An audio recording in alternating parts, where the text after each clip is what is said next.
All right. Are we Hello? audible? Yes. I hear you. Okay. It's possible that we are also public. Oh, cool. So, Well, Yeah, it says live 20 or 11 minutes or something. Hello, guys. yes. hello. So is the link somewhere then? I don't have the link. Let's see. Hold on. Links. So, Paul, you should see it in your broadcast thing somewhere. Yeah. No, but I see what you're saying. The link to it share is- with other people. That's a good Like idea. you gave us the link to jump in here, but we don't have the link to Yes. give. People could have found it if they were searching our channel, Yes. but Those people. All those people searching our channel in the last 11 minutes. yeah. Well, I did tweet about it. Oh, okay. I didn't see that. Okay. We are here. Neither of us follow you on Twitter. We are disorganized. But the stream. Well, I haven't looked at Twitter in the last 11 minutes or 12 minutes. Yeah. Or whatever, so And Twitter wants to know why. Facebook is knocking at the door. Hey, what's up? where are you, sir? Okay. So if I click that. Okay. Looks like. Oh, that's a very bright light. Bright light, bright light. Oh, and of course I'm looking at a 10-second delayed thing, so who knows what I just did. But cool. Oh, there's the link. I see it. I think this is all of us. Oh, and I could probably. Let's see. How about? There we go. We're so big. Yes. I hold you up. It's Carrington's all the way down. I'm really terrible at knowing like what direction is what. Okay. So there is it's possible, I don't know if anybody's I wonder if we can tell if anyone's watching. One's watching now and that's me. Cool. Hello, Paul. So I guess we're safe. Paul's- Well, we're safe until people watch the archive. Yes.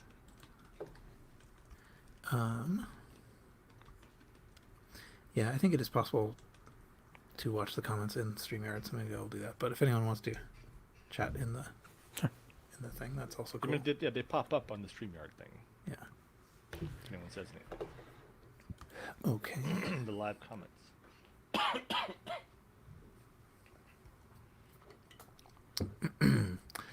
Right. I need to grab myself a refreshing beverage before we start. Sure, that sounds good. I mean, I guess we already have. Brought to you started. by Diet Pepsi. Product placement. This is a iced coffee that the ice has melted from. So it's a coffee. It's weak coffee. It's a warm coffee. Yeah. You got to commit, Paul. Commit to one extreme. Right. Commit to the extreme. Oh yeah, maybe. I think we'd all just walk away for a while and just leave the microphones Yeah. and see how long this can just be running. Oh, I can stop that. Let's stop. Anytime I sharing want, man. I can stop it. I don't need to buy everything on eBay. Paul says to himself. Lying to himself. this. That's right. I can stop at any point. All right. So I will attempt. Am I hosting? We assume so. I sort of half did as well, but all right. My chair is slowly sinking, so I may be slowly getting lower through the show, and then That's cool. that's what happens. I think I'm going to stop watching the 10-second delay because that is very distracting. Yeah, don't mind that. We can see the comments in the window. Yes, I'm right. Josh is watching. Hello, Josh. Hello, Josh. Building a mister. Oh, cool. Where you go, Josh? That's cool.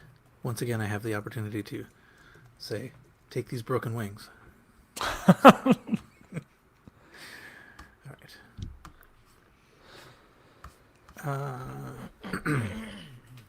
I'll just open the links as Yep. we come to them. I think that's probably easier. Earl can't be here because he's building a missus. That's what you get for not being here, Earl. Yeah, That's what happens. and I guess Michael, I haven't seen. Michael has an excuse. His entire continent is on fire. Well, So- there's that. There is that. Also, some sort of code freeze. Right. So are you guys recording? I'm recording mine. Oh, that's a good idea. Hey, I can do that. I just remembered. Get so distracted And by so the... I'm recording. Hello, future Distracted by the Paul. video. Now listening to my audio. Is this working? Audio levels are bouncing. Bouncing The good fans are- or all over the place. Let's see. I think I'm going to get rid of some unnecessary applications. And the stream ends. Right. Yeah. Oh well. Anyway, it knows I'm recording, and so it decides that now is the time to kick in the fans. Of course. All right. Which is funny because you're on a pretty high-end system now, aren't you? I am. I was enthusiastic about how my new fancy computer with all its 12 cores or whatever it has should be able to do this. Today I'm on my old MacBook Pro 13-inch, the one with the nice keyboard. The last one with the, well, I guess actually no, the last 13-inch with a good keyboard because the current ones still don't have it. So I don't know how old it is. A few years though, at least.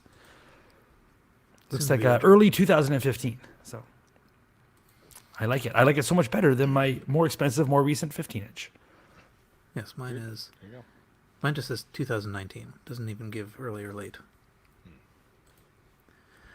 Okay. Maybe we can start. I can edit out any nonsense. Yes. Are we ready? Let's do it. Thumbs up. Like and subscribe.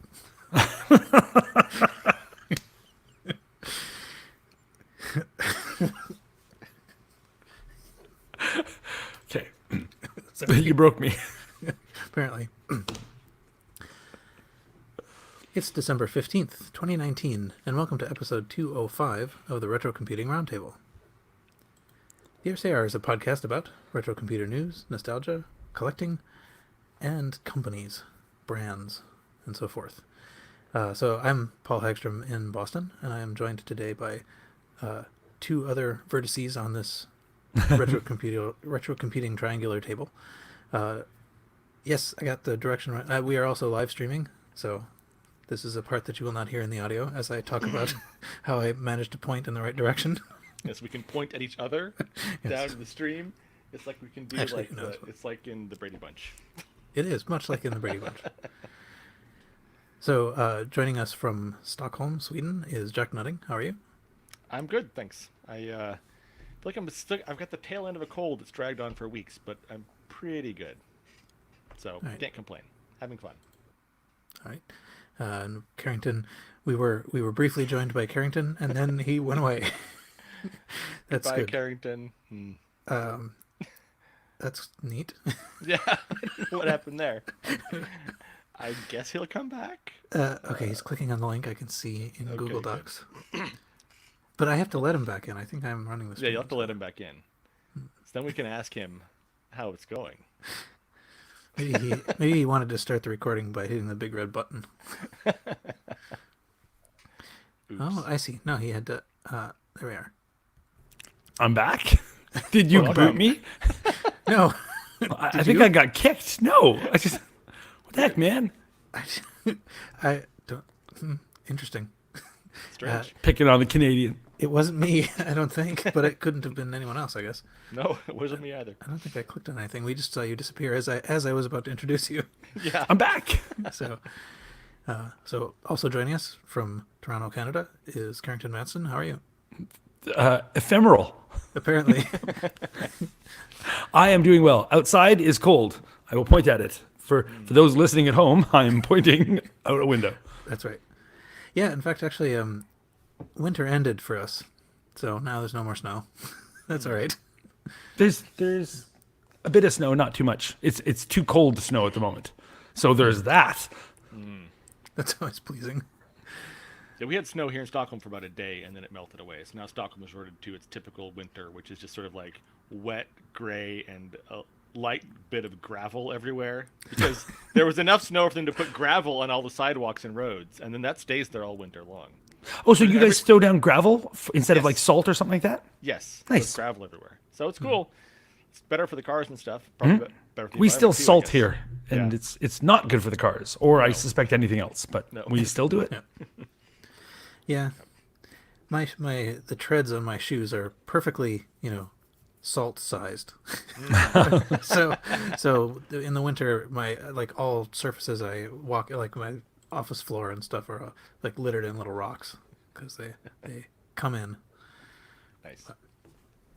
Okay. Anyway, so I'm the host today, I guess, and the hosts topic today that we came up with is brands for which you have nostalgia, or something like that. So the idea is essentially that as we sort of look through eBay listings and things like that, or just think about things in the past, there are certain companies that tend to, just as a whole, evoke a kind of a reaction. And I think that came up when we were talking about TG products. You know, they made game controllers, and there was something that I saw at an eBay auction, and I pointed out, you know, the reason, like, I never had the thing. I don't know if I need the thing, but I like the company. So I thought maybe we could talk a little bit about that. If whatever ideas come to mind. So I don't know. Maybe Carrington, you want to start? You had some ideas, I think. Yep, certainly. One of the ones that came to mind for me immediately, which I think we touched on briefly when we were discussing the topic in the last episode of the episode before, or whatever, was Neewer technology, Neewer tech. I had a couple of their devices. They were sort of, at least I know them as somebody who made Macintosh peripherals. In the era when things were like a dark gray, so a lot of the Duo era. They made docks and SCSI dongles and Ethernet port adapters, and they were all amazing, and they looked great, and they felt good, and they just worked, and I just loved them. So I was just right on board. I owned one or two of their things, and for some reason, anytime I see any of their things come up on eBay, I have like a warm glow, like I'm somehow invested in this company. I don't know why somehow I bought into their success, but I was fully on board the Neewer tech train. Other ones that came to mind were a word processor that I owned, never used, and yet some part of me thinks it's like the greatest thing ever, although I never used it, which is Nisus Writer. So Nisus, Nisus, the people who used it and loved it. And for some reason, I guess I got too near them in an elevator or something, and it spilled over to me, and I became a big Nisus cheerleader for a piece of software I never used, like ever. I bought it. I probably bought it a couple times, and but just never used the thing. But it was like the first piece of software, first word processor I ever had that you could do really fancy searching. Like, you know, show me all, I don't want to search just like for the word Bob. Show me everywhere the word Bob appears that's underlined and followed by at least 2 spaces, and it can highlight them all at once, like that kind of stuff. And I was just so impressed by that kind of search, which is commonplace now, but wasn't available in anything else. So I thought, this is amazing. What a great word processor. He said closing it and never using it again. And yet for some reason, I have it in me that it's like the best word processor ever. I totally love it. Maybe because I never used it, but I have a crazy soft spot for Nisus as a company. I think Neewer Tech and Nisus both still exist, which is amazing. So go them. Yay, team, apparently. When it came to floppy disks, a lot of us had like brand preference, and one that jumped out for me was Elephant. Elephant was always my brand of preference, I guess, because Elephant Never Forgets was a great slogan. I like their logo, so I was always an Elephant guy. But then there was Dyson disks in that purpley kind of box, I guess, wine colored, like a mauve. And for some reason, I thought that was the best disc. I think because they were really expensive or something. So I almost never used them, but I have a weird soft spot for both Elephant and Dyson. Elephant because of nostalgia, Dyson because I somehow bought into that they're better than what I'm buying, but I can't afford them. So I get on board with brands somehow, like hardcore, and I don't even understand it. I feel like this is a safe space and I can share all this with you guys. Another one that came up, which I think you mentioned in the notes already, Paul, was Ambrosia, software maker. I think of them as a game maker, but they made other things too. Again, for early Macintosh stuff, although they did make the transition over to the at least 68K, if not OS 10 stuff. I think maybe OS 10 as well. But I knew them as a classic Mac game maker. Everybody loves the Escape Velocity stuff, the EV things. I never played those games, and they were their biggest games. But for me, it was stuff like Maelstrom and Swoop, which were asteroids and like Galaxian clones, and a thing called Fresnel's something wand with an F. I like that game, but there was Harry the Handsome Executive. Great name, great game. I adored that thing. It was amazing. You had to move around in the chair. It was a top-down thing, and you pushed push backwards. You had to go backwards, and you could get like pop cans out of machines and throw them at enemies. It was amazing. I love that thing. But it overall, though, it was like I had this soft spot for Ambrosia. Whether I would have the game or not, even if it was a game I thought was only okay, for some reason, I always was rooting for them as a software developer. Like something about it just had this warm and fuzzy glow. So that's software stuff. And then when it comes to printed material, there was a long period where I was like hardcore drink the Kool-Aid Mac fan. A lot of Apple II people were not, like with what Apple dealt with the Apple II. A lot of people did not follow into the Macintosh world, but I did. I saw my first Mac. I was just right on board. Apple's dead. Mac is the future. I don't know. I'm a person of extremes. And so during the Guy Kawasaki days, the whole them versus us stuff, which is a thing I do now, ironically, at least I think ironically, it's sometimes hard to tell with me, but like I'm pretty sure I do this ironically. I was seriously on board with just like the Macintosh brand in general, but the kind of magazines like Mac Addict in particular that were rah, go Mac, were amazing, freaking awesome. I just bought into that for a small period. So when it comes to magazines, like just the Mac Addict logo, I'm drawn to it. I think it's amazing. It had that kind of edgy-ish for a young person kind of feel to it. I loved it. So I think Mac Week, underdog. yeah, exactly, kind of punk in an Avril Lavigne sort of way, like that kind of punk. Mac Week was another one that I loved as a magazine because it felt like insider, like, oh, I'm getting Mac Week. I'm an industry person, whatever. But it was Mac Addict was like the thing that I'm like kind of drawn to. And so I think those are the things that like came to mind immediately when it comes to like, and then CH products. And I think you were talking about, but like CH joysticks and that kind of stuff, super into them, love them. They were the joystick for me. And that's everything that jumped to mind, I think. But I'm sure you guys are going to mention stuff that I'll also go, oh yeah, that one too. So. Quite possibly. I don't know, Jack. Are there any things left? There are some things left. Actually, it's funny, Karen, when you said floppy disk, the first thing that came to mind to me was Elephant. Like that is the brand. That was what you wanted to have in general. Mm-hmm. Of course, I had all kinds of stuff, but I remember having those. But were they actually good? Like I had them and I loved them, but I have no idea if that was actually, other than liking their logo and liking their slogan, I don't know why I thought they were great and why I was defending them as a good product. Yeah, I don't know why either. Like I think that I had so few disk failures in general, at least back in the day. I'm sure all those discs are probably dead by now. If they were, if I had them in hand, probably most of them wouldn't work. But I think I didn't have enough. Even though I used hundreds of floppies, I don't think I used enough to make a statistically meaningful determination of which brand could be better than another. Just I don't know. But yes, that popped into mind. Another thing that came to mind for me though, when it came to like game controllers, was Wiko, who they made a lot of things. I mean, they didn't make Apple II products much. Maybe they did somewhat, but like they were mostly digital, like up, down, left, right, on, off joysticks rather than the analog ones you had for the Apple II. But so like for the Atari and Commodore and other things, this was what you wanted to have because they were big and sturdy, and it would have like a big shaft and a big ball. It looked like an arcade joystick. They were the ones that were always really red, right? It was a they had big a lot red. of red. Yeah, red. And I know black those ones. was the typical thing. Yeah, and I have a couple of them now. I think I have one that I've had since the '80s. Actually, one of the few things that's from my original set of stuff that has followed with me, and then another one that I acquired more recently, and they're still really great. So that was one thing for me. Like I remember back in the day, like those were always the joysticks that everyone in my circle wanted to have, but they were pretty expensive compared to other ones. So you probably only had one. Few people ever had two. I bet that's how most of these happen, though. Is like your circle or your group, somebody in it likes a thing, and so therefore we all like it. Like that's just the nature of being kids. Yep. I think so. Explains so much of my fashion as a child. Right.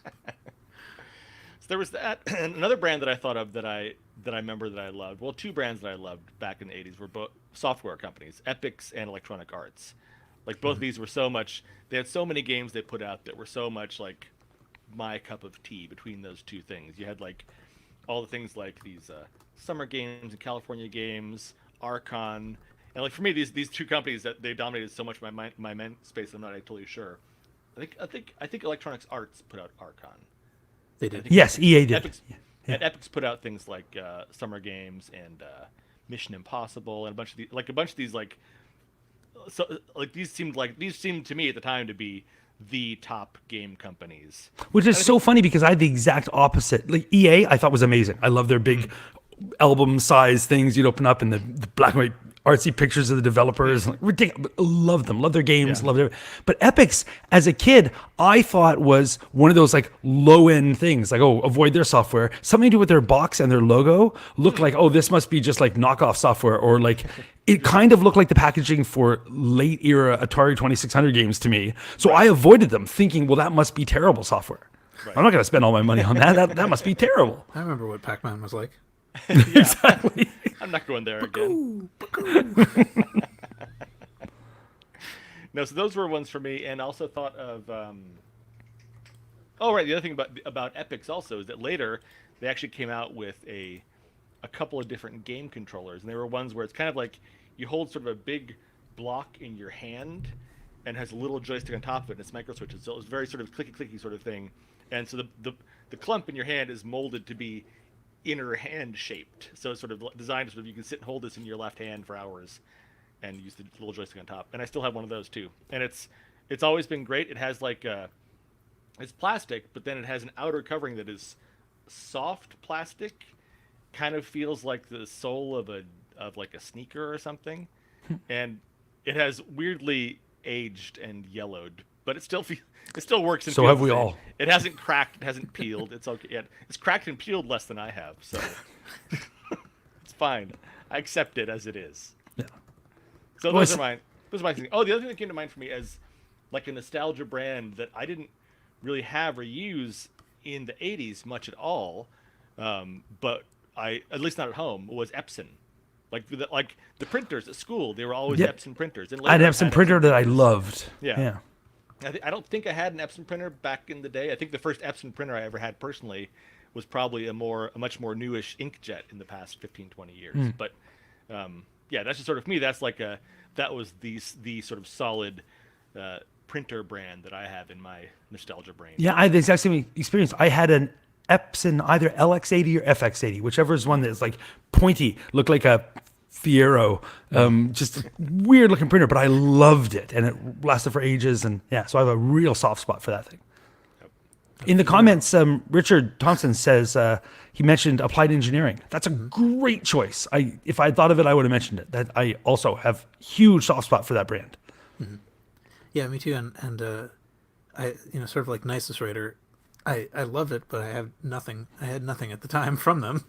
I think I thought of them as very high end, but So what about you, Paul? What do you got?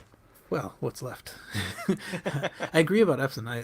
That was, they always seemed like they were the standard printer, like the kind you want. Like if anything else, any other kind of printer you got, like whatever Gorilla Banana or whatever those other things that they were like Gorilla advertised, Banana. they were always little knockoffs. Those I don't know. Actually, I don't know what that is. Is it banana? Is it? A Gorilla Banana? I don't know.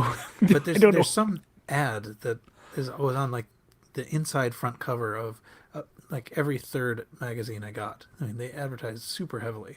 Do you know what I'm talking about? It sounds a bit familiar. I feel like I recognize this somewhere, but I don't know what it was. Yeah, it was a printer. I've seen somewhere. Now, see, maybe when we get to the eBay section, I'll see if I can find any Yes, banana the Gorilla printers. printer. But at any rate, it always seemed like Epson was the kind you wanted, and the good kind, and everything else was a knockoff. Right.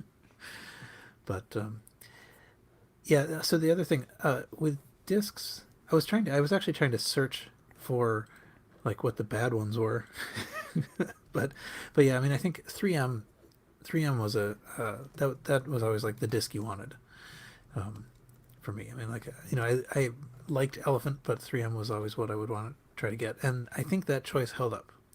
Not like I based it on anything other than living in their state, but those are the ones that still, even if you get new in box now, they're good. They never fail. And Nashua discs were crap. I mean, maybe they weren't bad at the time, but boy, did they not hold up. Like, I'm pretty sure that if I have a Control Data disc, Verbatim's not great. Control Data or Nashua disc now, it's likely to not read well. But I had a lot of Verbatim discs fail back in the day. That became a brand that I would avoid because of that. I got very unlucky with a bunch of them and then just wrote them off. right. There's lots of brands like that I liked or thought I would like, and then I turned against. I have like more brands that I was like anti than brands I was pro. Like Cork Express was my whole life, and then I learned to hate them, and then moved over to Adobe and like never liked them, but just was still anti Cork. Like just lots of brands that I was against. It could be a whole other topic. Just rant. Yeah. So maybe companies are sort of people. Anyway, He said for tax purposes. right, right. But let's see. What was I? Well, there was something I was mid thinking about, and it's gone now. But whatever. Well, in the discs. show notes, you mentioned Panic, which is such a great choice. Yeah. So Panic is, and so sort of like Ambrosia, I think, and maybe somewhat contemporaneous. Though I think Panic's a little later. But they are a company that, I mean, I have a lot of their things. There are a lot of their things that I do not have, but I like them. I think that they are kind of, they believe themselves to be, and I think correctly, somewhat of like inspired by Beagle Bros, right? Brothers, whatever it is, BROS dot. In that they have the same sort of like whimsical attitude toward things, and they made very well crafted stuff. So, and make, I mean, like, And still make, and I still like them as a brand. That's a brand I'm liked back then. I still like now, and I still use. I have multiple Panic things in my dock at the moment. I think, what do I have there? I have Transmit. That may be the only one that I still have. They had a really nice Usenet. Turns out I just have Transmit in my dock. By multiple, I meant Transmit. Looking down, scanning over them, I just assumed I'd have more. Yeah, but I like them. They had a what was their audio program, Audion, which has kind of an interesting story to it too. It was almost iTunes. Yep, so close. Yeah. Cassidy and Green one with Sound Jam. Yeah. Cassidy and Green was another brand I liked.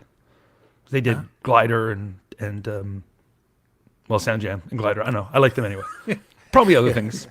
Numbers get inflated in Carrington's mind. Yeah. There's zero and there's many. Exactly. I count on my fists. Right. Crystal Quest. Ha! That's another one. All right. No. 1, 2, 3, many. Right. So the speaking of the discs, there's a brand I think is probably kind of more of a personal like that I have, but Centec discs, which were color. They were Don't know. They came in many different colors, and so I remember floppy disks that came in colored jackets. Was that what they were? yeah, Centex? so they would come in red and don't know green the brand. and blue. Yeah. An individual. I mean, I think you could get them either in like assorted packs or like a coherent purple, box.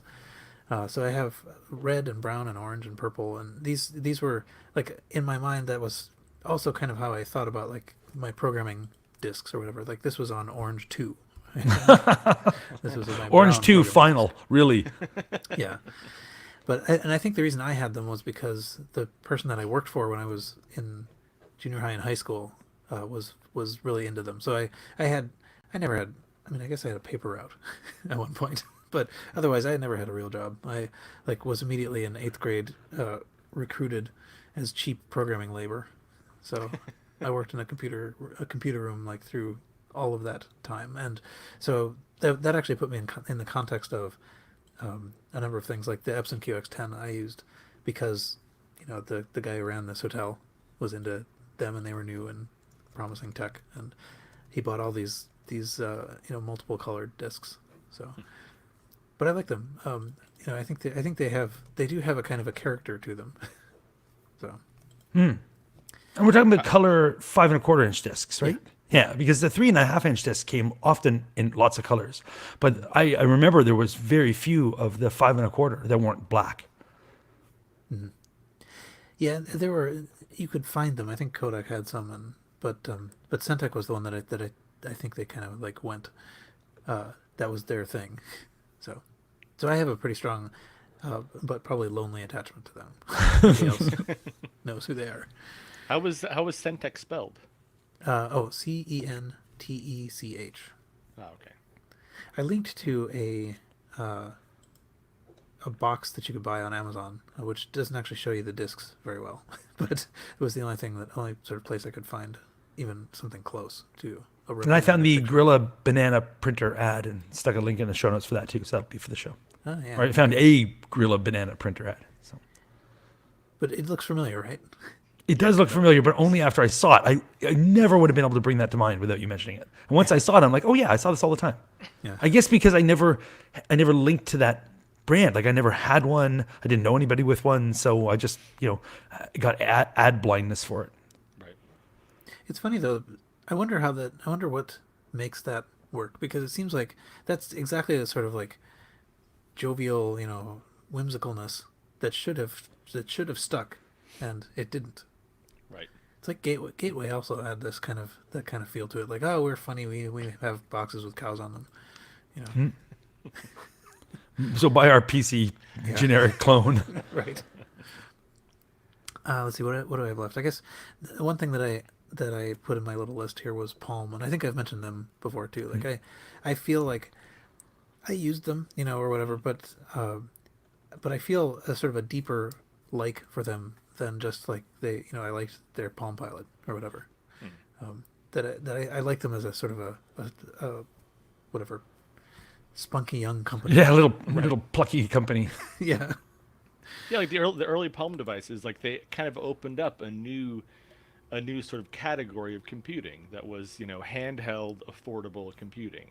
Mm-hmm. I mean, they obviously came out later than the Newton, and they were technologically inferior to that and everything. But like, the cost was so much smaller, especially when when competitors like Handspring popped up. It's like that sort of environment was it was like suddenly it was at a price point and functionality point that was interesting for people to start to use 20 years ago. Mm-hmm. That like now everyone has a supercomputer in their pocket, but what that time nobody did, and suddenly it's like, oh, I can look at all the things that I can do while I'm sitting on the bus with this thing. Mm-hmm. So I have a warm spot for them. I don't know how much I can think of them as retro though. Although I guess the first Palm Pilot probably came out in the mid or even early 90s. Long time ago. Yeah. It'd be retro. Yeah. I think it would count. In fact, I think there was somebody who was asking that on our Facebook page, like, do PDAs count as retro? And then many diversions about public displays of affection, but Which are more retro for some of us than others, but yeah. right. But yeah, I think the consensus was that they probably are, because I mean, like, we don't call what we carry around now PDAs anymore. No. Right? True. Once it has a phone, it is no longer a PDA. Right. So an iPad is a really big PDA. That's right. Let's see. Oh, in the comments, Josh mentioned that the Maelstrom actually is still available on Ambrosia's site. Oh, nice. And I'm pretty sure, I'm pretty sure that I have played that. I have picked that up and played that, like, within the last year, I think. But I remember... I've not played it in forever, but I have very fond memories of it. Yeah, and I think the sounds were great. Was it? There was another one. It was a Centipede game that I'm losing the name of, but I played that a lot too. Yeah, and I never did play the what you were talking about that I barely remember the name of. EV. What was it? Something. Oh, Escape Velocity. Escape I Velocity. think there were a few of those. EV Override, and I think there were at least 3 games of that series, which were that was the big series from them, but I never played them. Yeah, I wonder. Ambrosia had a software distribution model that I think did help get them out there into the world too. I mean, like, I think you could play and you paid if you were nice or something like that. There was some kind of just sort of nagware aspect to it that let you play them anyway. Okay. Anyway, I thought this is interesting. It's interesting to think about these things. Yeah. And I think maybe, was it last time? It might have been last time or 2 times ago. I think I mentioned a couple of other things like modem brands and stuff. Oh yeah, the Sportster came out. Yeah, US Robotic Sportster. Yeah. But so, okay. Anyway, I think we can probably move on to listener feedback. There is some, I think, unless anyone wanted to throw any extra What do we brand got? associations. But listeners, you could write to us and tell us about your brand associations, all the things we missed. I'm sure people are going to mention ones that I can't believe I forgot to mention. Oh yeah. It is funny how there is a sort of psychological attachment. But See, when we're doing this, when we stream, you can see me waving around trying to find the stupid word that I'm trying to get. Pluck it from the sky. It's somewhere right there. Yeah.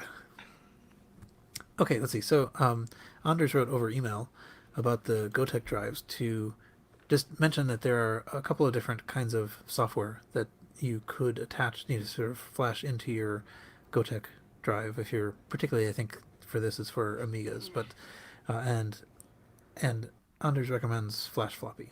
So there's a link to the GitHub page by Kier F. And actually, I know I should have looked this up, but Kier F. I think is also one of the people who has done a lot of work on reverse engineering the CryoFlux format so that you can convert CryoFlux images into other images. So interesting tangent. Yeah, so Anders was saying that if you put one trick for using a Gotek drive with an Amiga is to put it in an external floppy chassis. You know, so if you have an external floppy and you don't want the insides, I guess, you could put a Gotek drive in there, and that keeps you, you know, then you can attach it like any external floppy could be attached. No drilling or you know, messing up your case. Right. So, and it is possible actually also to get newly made cable assemblies for connecting the Gotek as an external drive on eBay. And I found a couple. I don't know if these were the ones that he was referring to, but I have a link to a couple of these in our show notes. That have external adapters and kit versions.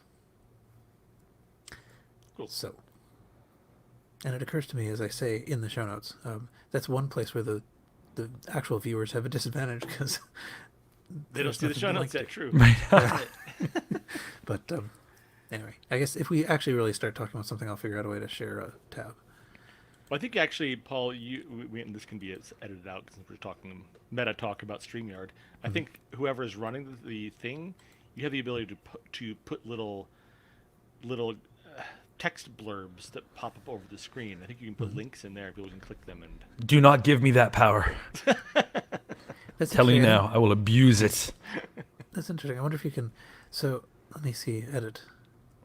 I don't know how to make it. I don't know how to make it actually clickable. I Okay. can. Oh yeah, I maybe can. not. Retro I felt that it was possible, but maybe. Retro compute. That seemed clickable when I hovered over it. Really? I wonder where it would go. Oh, it is not anymore. How weird. Um, Well, I guess Anyway. also, when you're live streaming something, you don't want to give your users links to make them leave your stream. Yeah, we do. We Public do. service. We're not like most people. that's right. Most live streamers want to keep people looking at them. Yeah. any exit possible. Right. But anyway, yeah. So these things are findable though, and if we talk about them more in depth, we will make them visible. Okay, Kev wrote over email saying that so this is a sort of request for information from people. So back in the late 1990s or early 2000s, he used eBay.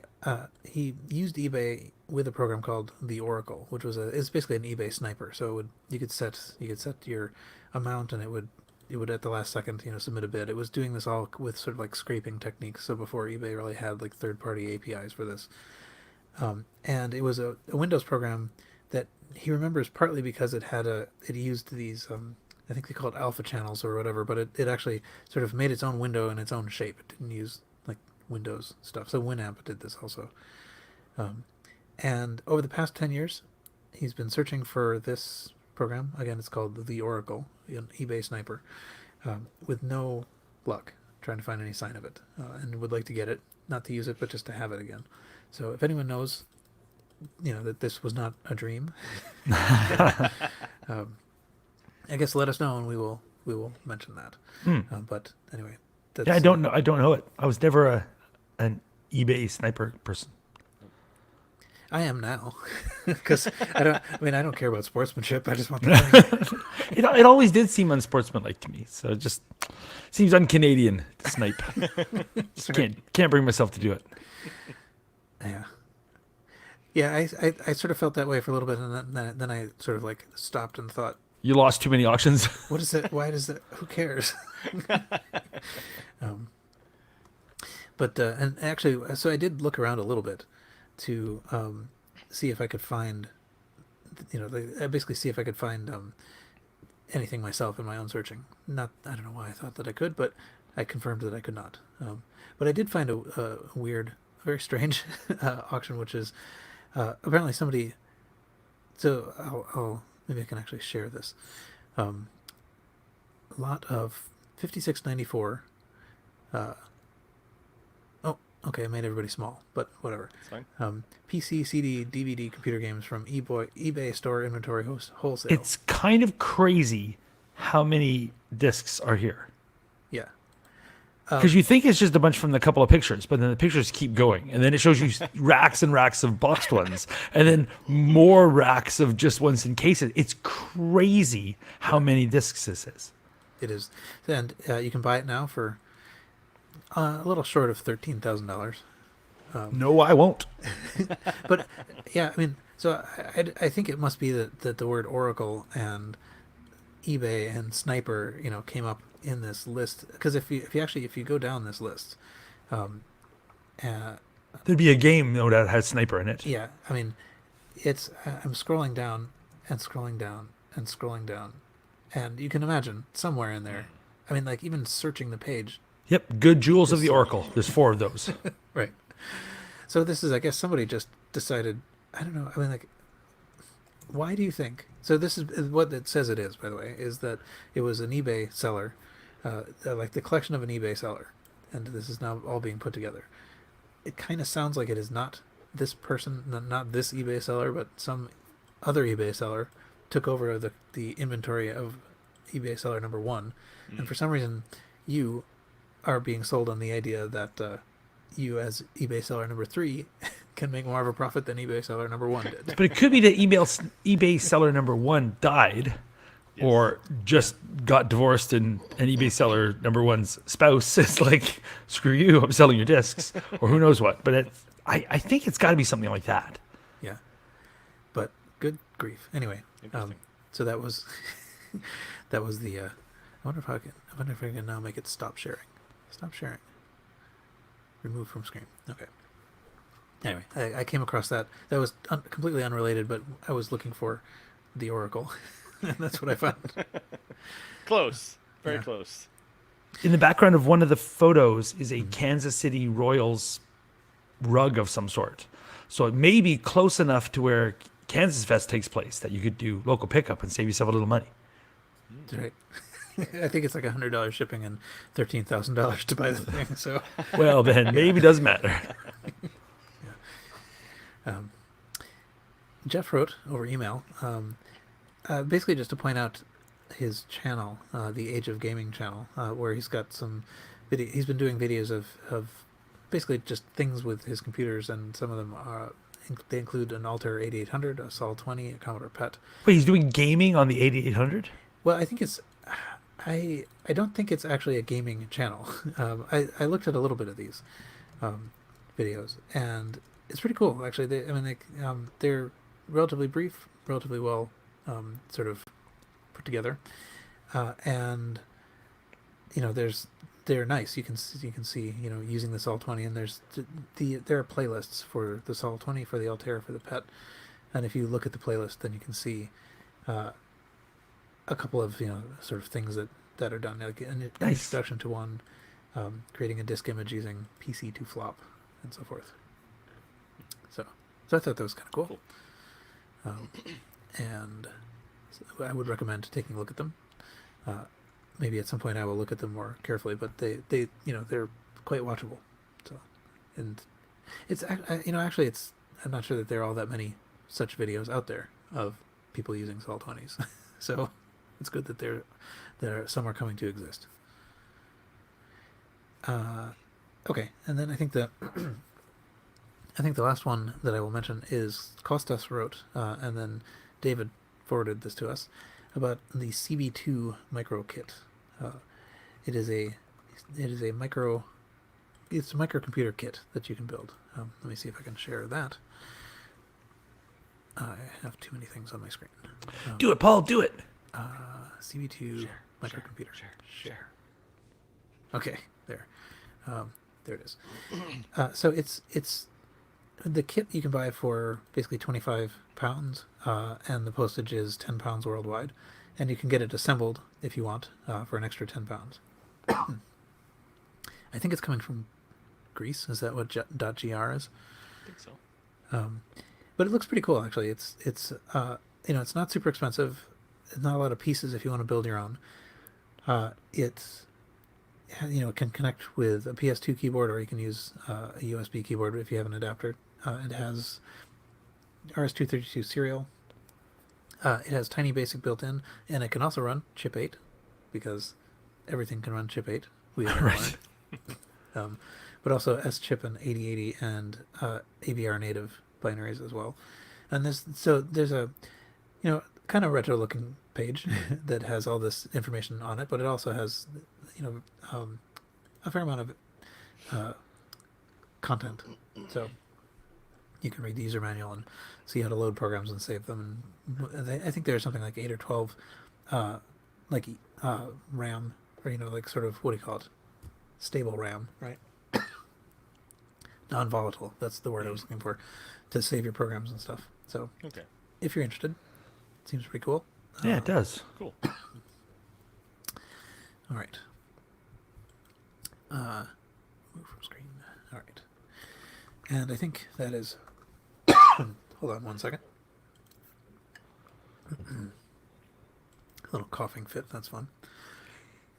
All right, and I guess that'll be it for.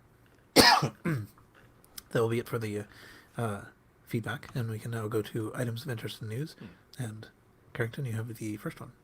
I was never a user or fan, as we discussed earlier, of CPM, but a lot of people were. And one of the cool things about CPM is very early on, there was a version of it that was networked, like from just the idea, like this is a networking operating system, CPM net. And one of the neat things about the Z80, as us civilized people call it, or the Z80, as you monsters call it, was that it was a relatively cheap system. What was expensive back in the day wasn't the memory or the Z80, it was things like the disk. And so there was an idea that you could put together a thin client setup that would work on CPM. You'd have each thin client would just have a Z80 processor and some RAM, and then you would be linking over to like a bigger system, a more expensive one that had all the drives and that kind of stuff. So this kind of architecture existed for a long time. And one person looking into this, a guy named Chris Fenton, said, well, how do I piggyback on this and this existing architecture to make the world's greatest CPM machine? And so he is putting together a 16-core, 83 megahertz Z80 powerhouse. And it's a portable computer, and it destroys everybody else's computer. And it's pretty fundamentally amazing. Because the idea is it's kind of like built into the system that's all talking to itself. And it's just put all this together into one thing that just acts as its own computer, and it's pretty amazing. So we're going to link to, it's called the Z Ripper, and we're going to link to part 1 on Chris's website, where you can see it. It's really neat looking. He has a cool case, everything. It's like put together and currently functional. But there's nothing like having basically it's a retro computer, but it's a 16 core 83 megahertz retro computer. And it's just a beast, and I love it. I love all the insanity of this, and it's really nice looking. So it's a homebrew. It's really cool and really well done, and I'm just so impressed by this whole thing. So I don't know if you guys have heard of this yet, or if our listeners have, but it's pretty amazing. And we will have a link to the show notes, so people can follow along as there's more. And it does upwards to 35,000 floating point operations a second and stuff like that. And it's an 8-bit CPU. So I just love it. Yeah. This is crazy. So it's the Z Ripper, and I think it's amazing. If this existed back then, I would have been a CPM user. Yeah. You could play Zork really quick. Really quick Zork. That thief is like stab, stab, stab, stab, stab. That cursor's just blinking, waiting. But yeah, so if you've ever wanted like just the CPM machine to end all CPM machines, I think Chris is making one. Very cool. Excellent. What I wonder is why stop at 16 cores? Why not go for 32, 64? There. You're part of the problem. All right. Jack, you have the the next thing here. Oh yeah. So the next thing. So, friend of the show, Ben Heck. This popped up. He has made a new. This video came out just a week or two ago. A long time ago. For listeners who don't know, Ben Heck is a hardware hacker who builds amazing stuff. Likes to take old computers and assemble them into new portable formats. Among other He did a things. portable 2GS, right? It was really nice looking. Oh, maybe that one I haven't Yeah. seen. So his latest thing is he made a brand new Atari 2600 portable, which he's done before, but this one is slightly different. So it's much smaller because it's built around a single chip design. So Atari for the 2600 that came out in 1977 had a number of chips on the board and like a bunch of support things, and it went through a number of revisions. Eventually, in the later 80s, a later version of the 2600 Junior had all of the main circuitry smashed down into a single chip that's called the Janus chip. So it had the CPU, RAM, the video driver, all this stuff was all in one chip. And so Ben's project is to pull that chip out of one of those late model 2600 Juniors and make a new portable around it. And so along the way, you see his whole process of doing this, how he designs the case, how he fits the components, how he determines what to do with the screen and what sort of controller to make, and the whole way that he sort of creates this thing doing 3D printing and some laser etching and a CNC machine and all this stuff. And it's really, really cool, really fun to watch. It's a lot of work to play 2600 games. A lot of and work. Then and you it's get to up, play Pac-Man. and it's up,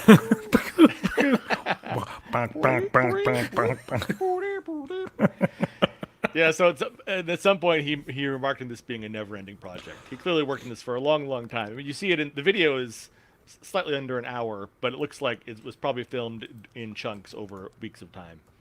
So anyway, Picked up by successive generations of his sons and daughters. The Heck legacy. We will get this done. It was started by Ben Heck 1, completed by Ben Heck the 4th. That was really cool. I don't actually subscribe to his channel, but now and then YouTube presents me things from it because it knows I should like them. And this one I watched, and I was like, yeah. The funny thing is, I guess I never actually knew what the difference between a 2600 and a 2600 Junior was, other than like a size. So I guess it's just everything slammed down into one chip. Chip. Yeah. Smaller, cheaper. I think when they started, I think the early 2600 Juniors don't have this single chip design. But as they start producing them, they're like, hey, can we make this even cheaper? Let's make it down into one chip. So that's what they did. So, and he shows in the video, externally, there's a way you can see on a Junior whether it is this model or not by flipping over and looking through the ventilation holes in the bottom. Cool. Because you can see the actual circuit board, and so looking for one pattern or another, you can tell, is this the multi-chip or the single-chip version?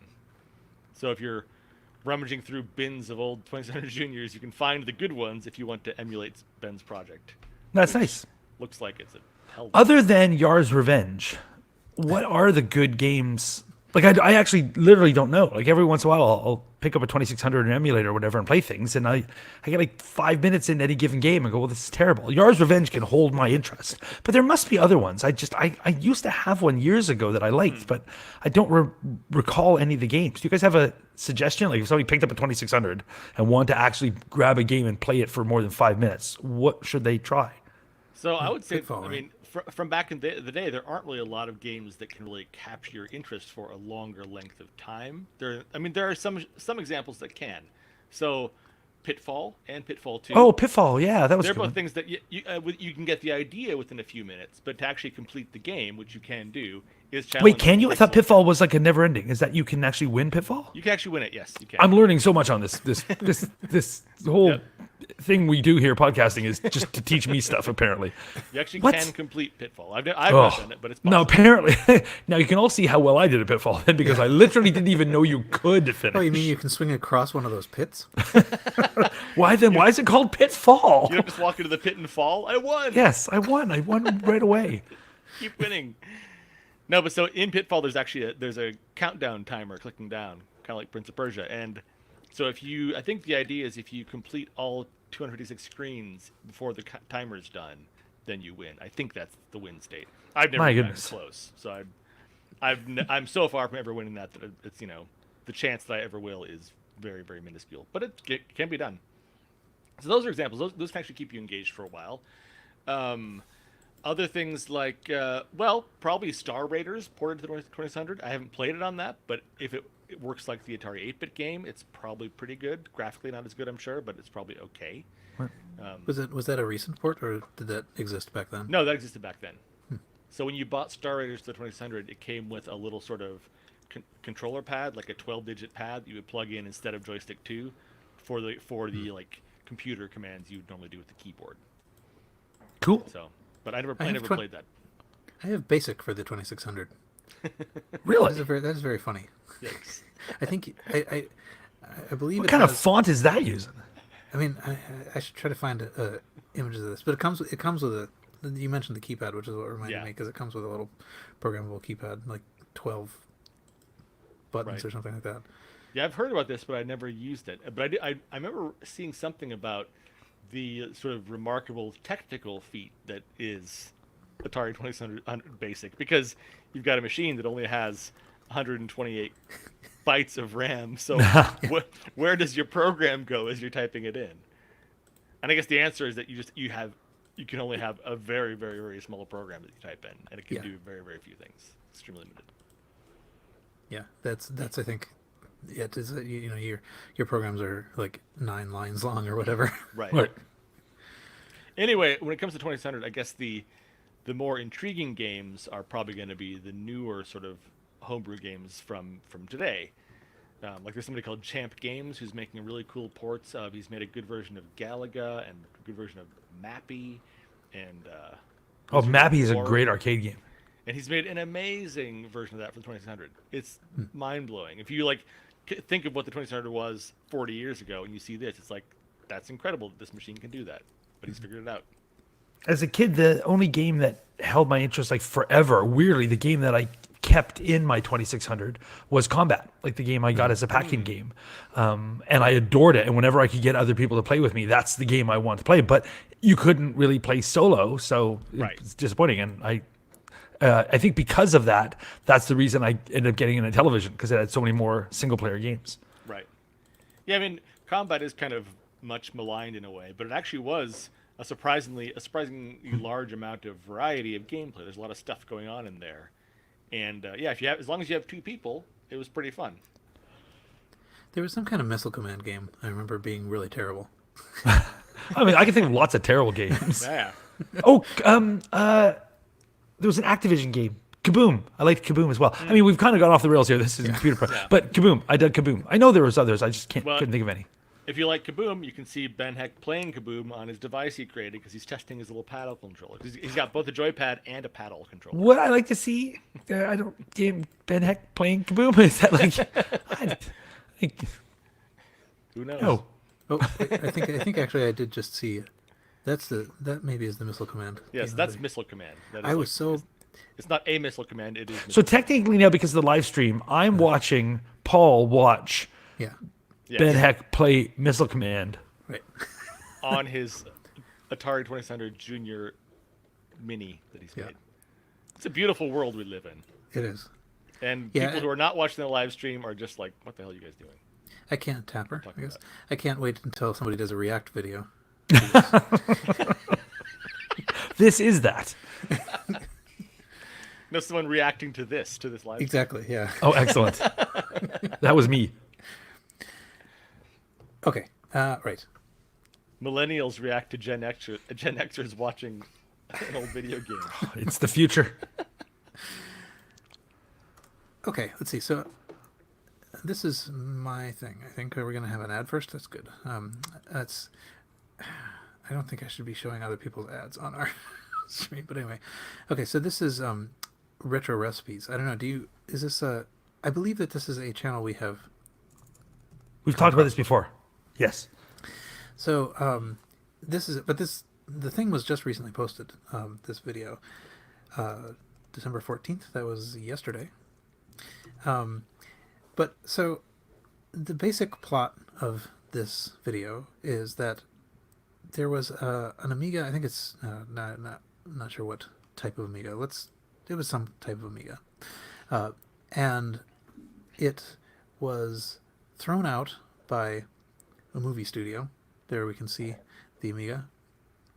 in the movie studio, and it was put in the dumpster and retrieved from the dumpster, and then it was put in. So they sort of walking through looking at it. It was put in a shed, and then basically I think the person who had it didn't have space anymore in the shed, so contacted the Retro Recipes guy, and I mean I think they already kind of knew what it was, but essentially it was a computer that was used. So in this little like still shot in this video, it was used to run tracking for camera motion, right, on model shoots. And it was used by the people who worked on Apollo 13 and Titanic, and I think a couple other things too.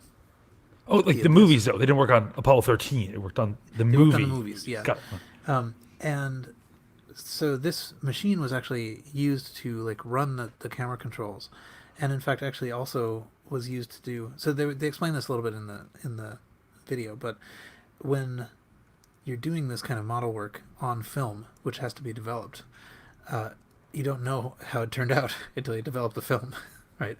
So they would actually put like little cameras in the viewfinders of the film cameras to record what the camera saw on tape or digitally in some way, so that they could see if they need to do it again.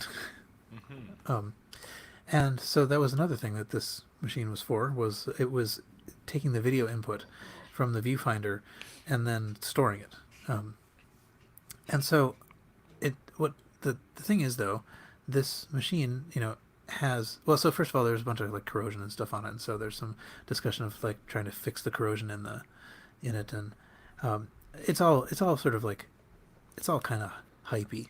It's all kind of hypey. But at any rate, so they try to fix some of the boards that had corrosion on it, and they ended up swapping in this and that and the other thing. They ended up having to replace the power supply, and I think in the end they just transplanted the hard drives to a different machine. That's one solution. But in the end, it turned out that there actually was like captured video on this. So property of Lightstorm Entertainment, and you can see some of the video of like the Titanic going by and like the little submersible going down to it and stuff. And it is actually like video captured in the studio at the time from the viewfinder of like even stuff that maybe didn't even make it into the movie. Cool. So that's pretty wild. That is very wild. Yeah. That's pretty neat. So if you want to see that. Other things that are cool about this are that the imaging that is described there is... Oh, I guess it didn't. I guess I have to actually move it over to this tab here. It has been uploaded to the Internet Archive. So if you want to get this data off, there was actually a hard drive that was separate from the ones in the video. They found like another one. And so all of these things have been uploaded here in image files and hard drive files. And from what I understood from what they said in the video, although I don't entirely buy this, but it's not really possible to get these videos out even under emulation. You kind of need to take these and put them on a real machine. And it might be just that the video card itself is not being emulated, but the data's here. It has been preserved. So that is very cool. And if you wanted the physical objects, okay, so more ads. But the way I found it actually was that there's an eBay auction that has the stuff. So if you wanted to get the actual stuff, you can get the actual stuff. And so I saw this auction, and I thought, that's nonsense. It's just somebody selling something. But that led me down all the rest of the trail. So this is the actual computer from the set of Apollo 13, The Abyss, Titanic. And currently it is up to $710 after 6 bids. That's very cool. I also think it's pretty cool. At the beginning of this section, I actually had to ask you to clarify whether this was the Amiga used in the actual Apollo 13. Did I? That's right. It occurred to me afterwards. I'm like, I asked what now? I really have no sense of when the Amiga was actually used. Could have been 1970. Could be now. I don't know. I'm here for color commentary. Anyway, So that was the story. The story of an eBay auction that expanded into something bigger. Cool.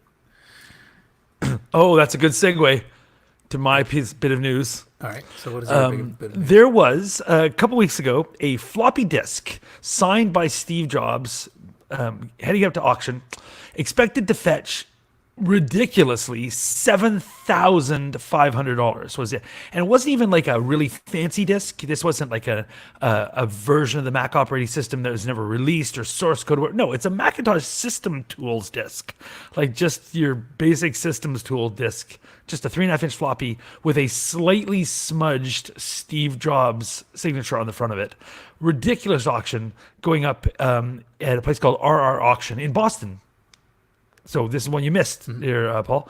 And expected to fetch $7,500. Well, the auction happened and actually went for $84,000. And nobody's quite sure why. But it went, so it's a System Tools version 6. And if somebody really needed that floppy and said, look, I can't get my LC2 to operate or something, and they're just desperate, this was one way to get it. I don't know. I'm sure Steve Wozniak is saying, I give out my signature all the time. What's going on? But yeah, so a floppy disk version of System Tools with a felt tip, slightly smudged Steve Jobs on it went for $84,000. And our eBay picks seem really tame by comparison.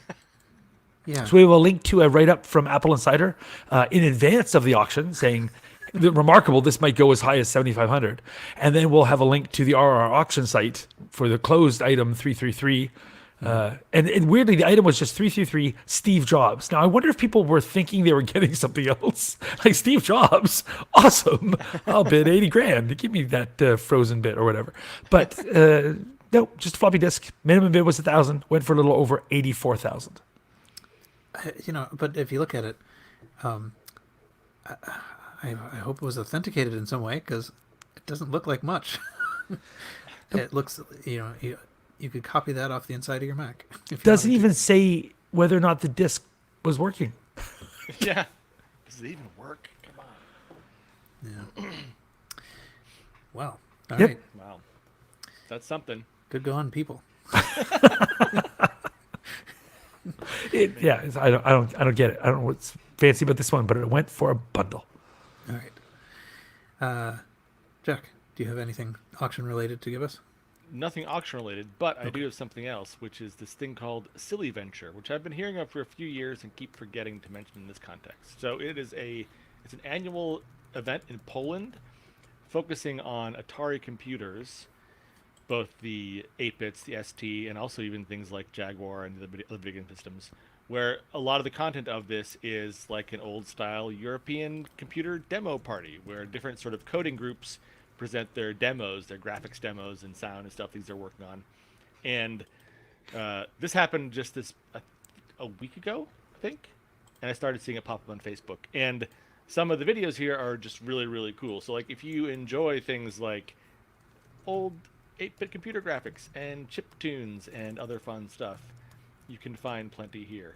Heck, I can do the thing. I can share my screen, can't I? Quite possibly. That'd be fine. That way I don't have to run it. I can do this. I think Paul has to give permission. Yeah, I can do that. Here, is it ready? Okay. Yeah, it's ready. Do I have to do anything? Nope. You're There. You're up. So this is a demo called Far Away, party version. Party. Party.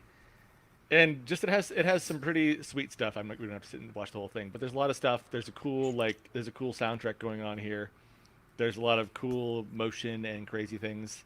Stuff that, no one at the time would have thought was possible probably on an Atari 8-bit computer, but here we are. Mm-hmm.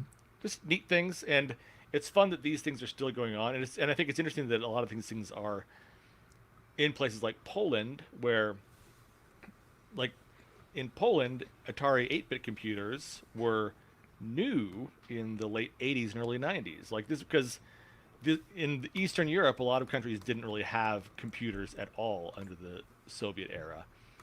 And Jack Trammell, who was from East Europe originally, he was trying to sell off old Atari stuff, and he said, hey, let's market these to Eastern Europe.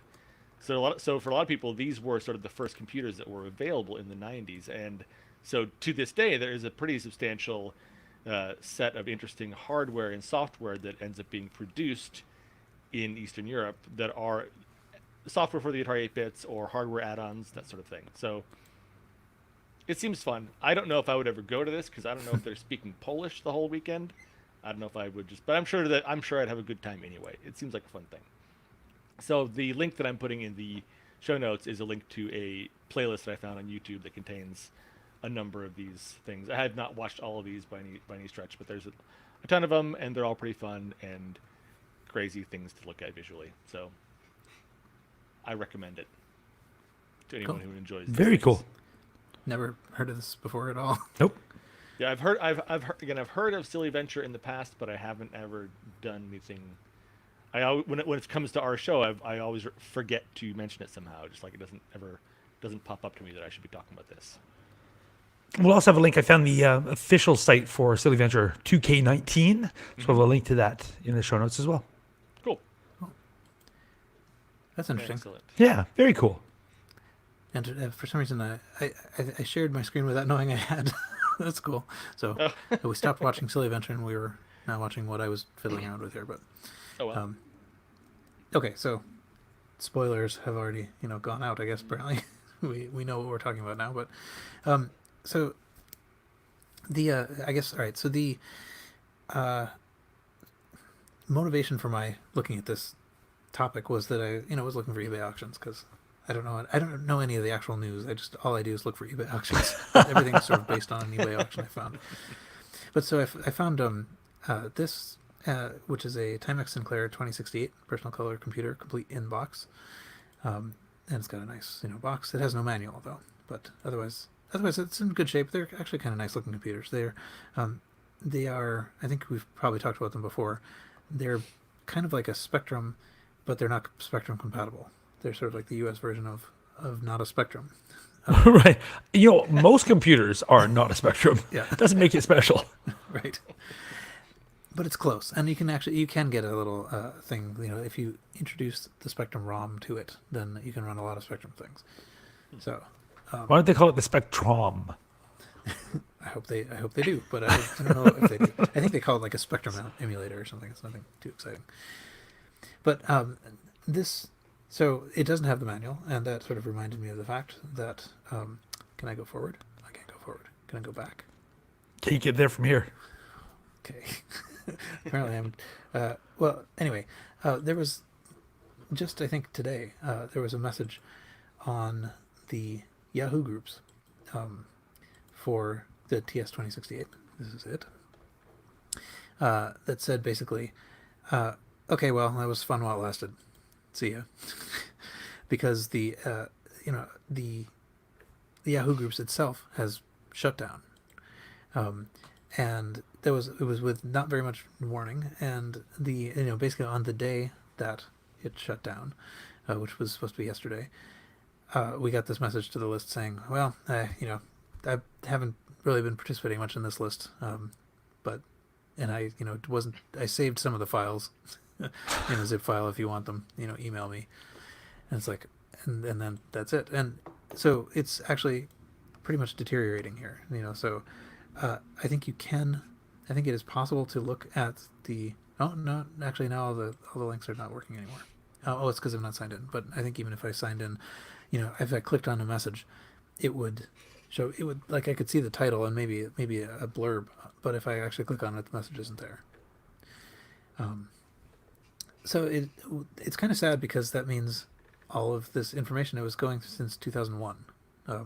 And everything that we have learned about sort of modern uses of the Timex Sinclair 2068 through discussions and things are no longer. The files are findable, presumably because they were saved, but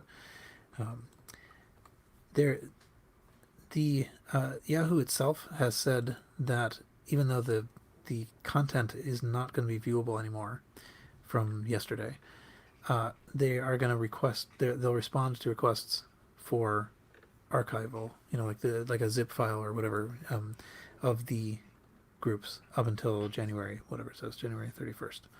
So it is still possible to do that if you have if there's a private group that you need to subscribe to get into, and the owner is still active, they can ask for this. But anything, obviously, any group that sort of like ceased activity a year and a half ago or whatever. Okay, that's just hold on. I thought you were saying the Yahoo group for the time at Sinclair was shutting down. You're saying like all Yahoo of Yahoo groups. groups were shutting down. They're all gone. Yeah. As Okay. of yesterday. All going away.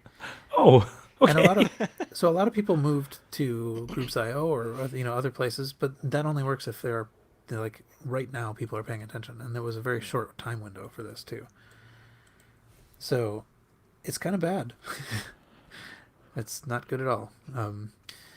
There is an archive team page about this, sort of talking about it, that talks about what happened and some of their efforts for like grabbing what they can, but of course they can only grab public things. So the private ones you need to actually, if you are an admin, you need to request the data from Yahoo. And apparently you can only do it with Windows. So that's why the TS2068 group is going away, because you need a Windows installation. You have to install the exporter, which is a Windows program, and the guy didn't have Windows. This is crazy. Also, I don't understand how much does it take Yahoo to keep these things running? Like, to not do anything. Yep. I don't understand why a company would shut these down or shut them down without a ton of notice and say, look, we're not putting any resources in. Eventually, this is going to stop working. So let's go on notice and say 2 years. Right. Yeah. Nope. That was not. Let's see. So let's see if it says uploading of new content was disabled 28 October. I don't know when the announcement was, but at any rate, I think if you were on an active Yahoo group, you probably heard this from various angles. But if you later want to, if you weren't, and you later want to go find this stuff, it's possible that the archive team has saved some of it. Who knows? Maybe, yeah. So yeah, the and then I guess it had received some media attention. So let's see if I can find this. This, for example, the Office of Communications, the wireless regulators in the United Kingdom, rely on Yahoo groups to port phone numbers to sort of communicate amongst the companies. And so now this is like it's unclear exactly how they're going to deal with this. Where was it? But anyway, like I'm not actually sure what the mechanism is that they use Yahoo groups for, but essentially that is sort of how they tell each other like which blocks of numbers they're taking. I don't know. It's amazing. Anyway, so that's that. Timex Sinclair 2068 knowledge is at risk unless, and so are many other things. I mean, I think I looked at my Yahoo groups list and I'm on like 30 or something like that, and they're all gone. So anyway. So you've got a couple more links here about the UK phone numbers. Oh yeah. Relying on this, but also I just found one from a couple days ago about how Verizon is actively blocking the archive groups because what they've done is they've blocked all the email addresses that the archive team uses. So they've been trying to log in. So archive team can log into Yahoo groups, set up an account, say, okay, I want to join, and then download all the information. So Verizon has now banned all their addresses, so they can't make accounts. Why? Yep. It's quite mysterious, but I mean, like it's So I was a subscriber to this particular group, and since like 2016 or something, I've got the last 2 years, but I don't have like 2011 or 2001 to 2015. So anyway, Usenet people, still going strong. That's Same. right. Okay, let's see. So I guess we have hit the end of the Internet, apparently. right. Yes. Well, right. Done. But also Being the shut end of down the and nobody's items allowed that- to save anything. So no more interesting items left. I'll mention the upcoming show roundup is the next thing to mention. Nothing has changed there. we might still be missing some, but at any rate, Probably. the things that I have listed are VCF Pacific Northwest, March 21st and 22nd in Seattle at the Living Computer Museum plus Labs, where we promised you could meet Earl. That's right. 29th annual Last Chicago Cocoa Fest, April 18th to 19th, 2020. So shortly after VCF Pacific Northwest. And then VCF East shortly after that, April 24th to 26th at the InfoAge Center in Wall, New Jersey. So go to some, go to all. And I guess with that, a word from our sponsor. Verizon. Okay. Yeah. Boy, it took a long time. Did anyone steal any of my... Nope, Someone's they're still- all yours. Nope. Yes. Yes. Oh, and did anyone take a look at the gift idea? I don't know if it's interesting. I didn't know that it existed until yesterday. That's cool. Yeah, I didn't know it either, but yeah, that's Me neither. And I added a 3D printed TRS-80s, little tiny ones, to our future list. So Okay. I'm contributing. All right. That's good. Don't This is patronize it's actually me. very complicated to try to get the thing on the shared. Okay. Is that on the shared screen? I think it is. Yeah, what I think I want it. Oh yeah, that's what I should do. You can share a window. That's what I need to do, is share a window Yes. that I can tab through, rather than. Okay. Well, yes. later. Next time. Smart. And to stream. Okay.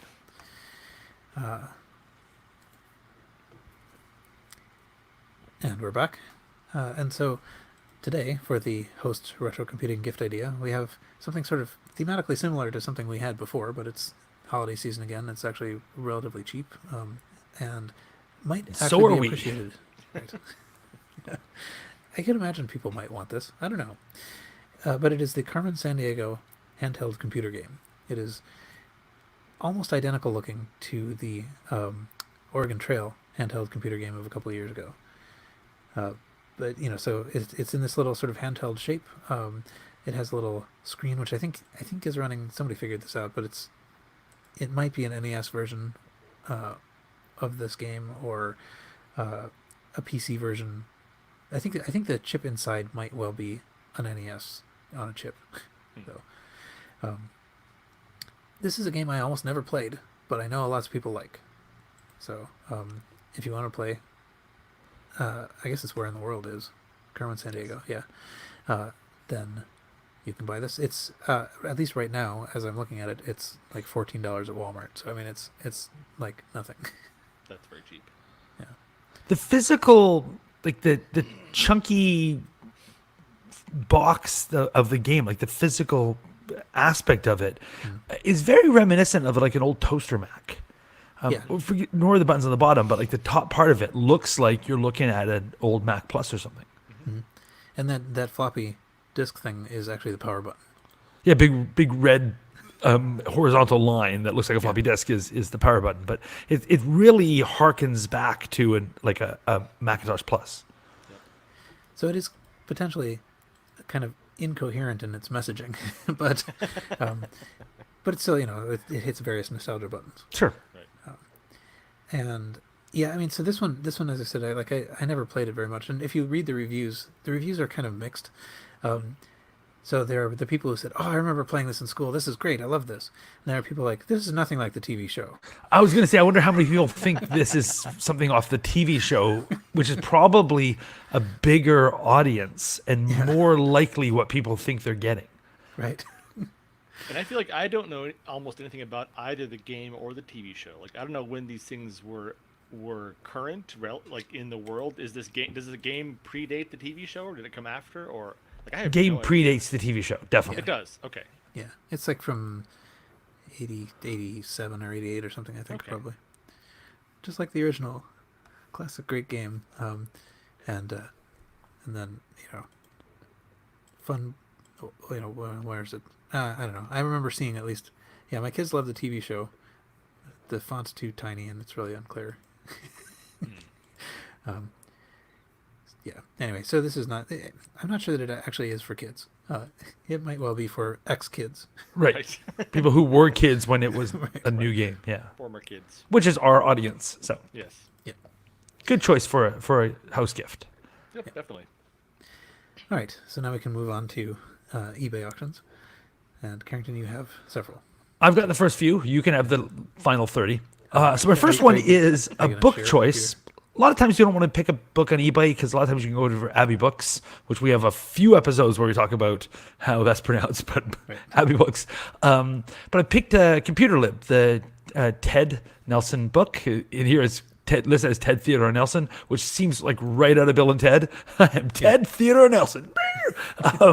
So Computer Libs / Dream Machines, fairly famous book. Most of our audience probably knows what it is. This is first edition of it. There were lots of this. Is the ninth printing though. It's from 1974. There are lots of those. It's $100 buy it now. Seems like a lot of money, but the reality is that's cheap for this book. This thing comes up a lot, and it's usually in the $200 to $300 range, whether you find it on Abbey Books or eBay or whatever. So if you wanted this thing, I don't think you should spend $100 on this book. Ted Nelson didn't think you should spend $100 on this book. Oh my gosh. But if you want one and you're a collector and you've been holding off trying to get a copy of this book in decent shape without writing all over it, it looks in rough shape, but that's just how the printing looks. Like the cover of this is very zine-like. So for $100, it's actually I hate to call it a good deal because I don't think it is, but a better deal than you'll usually find. So I selected it just because it's a thing that people might want, and it's about half the price that you often see on eBay. For $100, buy it now. That's the first choice. Much more interesting, I think, are my second two choices, which are both word processor related, kinda. The first one is a cassette. I love cassettes, and it's the Electric Pencil for TRS-80. Electric Pencil is kind of the first word processor as we think of what a word processor is. When you think of all the things you can do with a word processor, Electric Pencil is kind of the first one of those. It's just one person made them for a bunch of different operating systems, and it really couldn't compete eventually with all the other word processors that came out because it was just one guy making all the versions and writing from scratch for every operating system. But still, very cool, and this is a very early version, 1978. So if you want a very early version of the Electric Pencil, not for the first operating system it came out for, but this is probably one of the earliest versions that came out for the TRS-80, you can grab yourself a cassette. It is, how much is it? $50, buy it now. So that's fun. More fun is, you'll probably remember at the time, back then and kind of today, the combination of Luddite plus dad joke gives us this. The LEAD 2.5 word processor. My gosh. So what it is this little plaque with, I'm not sure if it's just photos or actual pencils in it. So it's LEAD, which I guess stands for, what does it stand for? It says somewhere in here, somewhere. Late, economical, and dependable. Right. Yeah. So it's a pencil. So it's one of those things that argues, the old way is better. You people and your fancy computers, this is from 1984. And I distinctly remember from the 70s through early 90s, many, many, many products like this, which were all like, oh, the old way is better. Let me put this up. Isn't it hilarious? Why use those fancy word processors where you can use this pencil? Look, it can erase words. And then it talks about how there's other models, like one that's sharpened at both ends for if you don't make any mistakes, one that just has erasers at both ends if you only make mistakes, blah, blah, blah. You can have it good, fast, or cheap, pick two, that sort of thing. So it's a pencil. It's a pencil being pushed as a word processor. Why is the version 2.5? I don't know. But it's dad joke / Luddite / absolutely evocative of the time period. So old people who were afraid of computers used to put this up in their janky offices in the 1980s. Yep. You want a janky 1980s office, you can hang this sucker with pride. Especially that the headline at the top is in this sort of old computer font. Oh, right, yes. It's as if Colossus, voice of world control, is speaking you to the LEAD 2.5. Yeah. So it can be fine or large print. It says letters, words, or entire phrases can be deleted with a flick of a wrist. Polished wooden cabinet. Okay. Unlimited memory capacity depending upon the aptitude of the user. So there you go. 1984, my goodness. Yeah. So those are my choices. It does sort of seem like, I was going to say that time was moved slower, but I'm not sure that it actually did. But I was just trying to think about like what the life of this would be. You know, like how long was there before, but like between when people were starting to get into computers and the the older generation were cranky about it, and when they were everywhere. And I guess it was long enough to put up a plaque. If you listen to our show, we are now the older generation who's cranky about stuff. So, But you know, a thing like this, I could still imagine somebody like my mother and stepfather receiving this as a gift and finding it hilarious and Yeah. relevant. yep. Because I'm there sure people there are offices today that still have this up. Somebody got this thing in 1984, and some accountant somewhere still has this on his wall. Yeah. Right. I say his because you know it's a dude. Oh yeah, definitely. Yeah, we do know that it is funny though because it is told to us in the auction title. It's important for you to know. Yeah. Funny. Pencils, out. funny. Funny. So if you were searching for funny pencils, this would come up. Exactly. So anyway, it is $35, and we just lost a bunch of interesting people on that. But for $35, but it's framed, so ready to hang. Perfect. We should have picked this as the gift suggestion. Yeah. Perfect Christmas gift for your Luddite parent. I bet you could sell this as a kit pretty easily. Absolutely, you could. All right. Well, so I have a little pile of things. There's no coherent anything to them. I'll mention them until I get tired of mentioning ones, I dig it. or until you tell me you are tired of me mentioning them. Not gonna happen. But so the first thing is, it is a Apple II graphics tablet.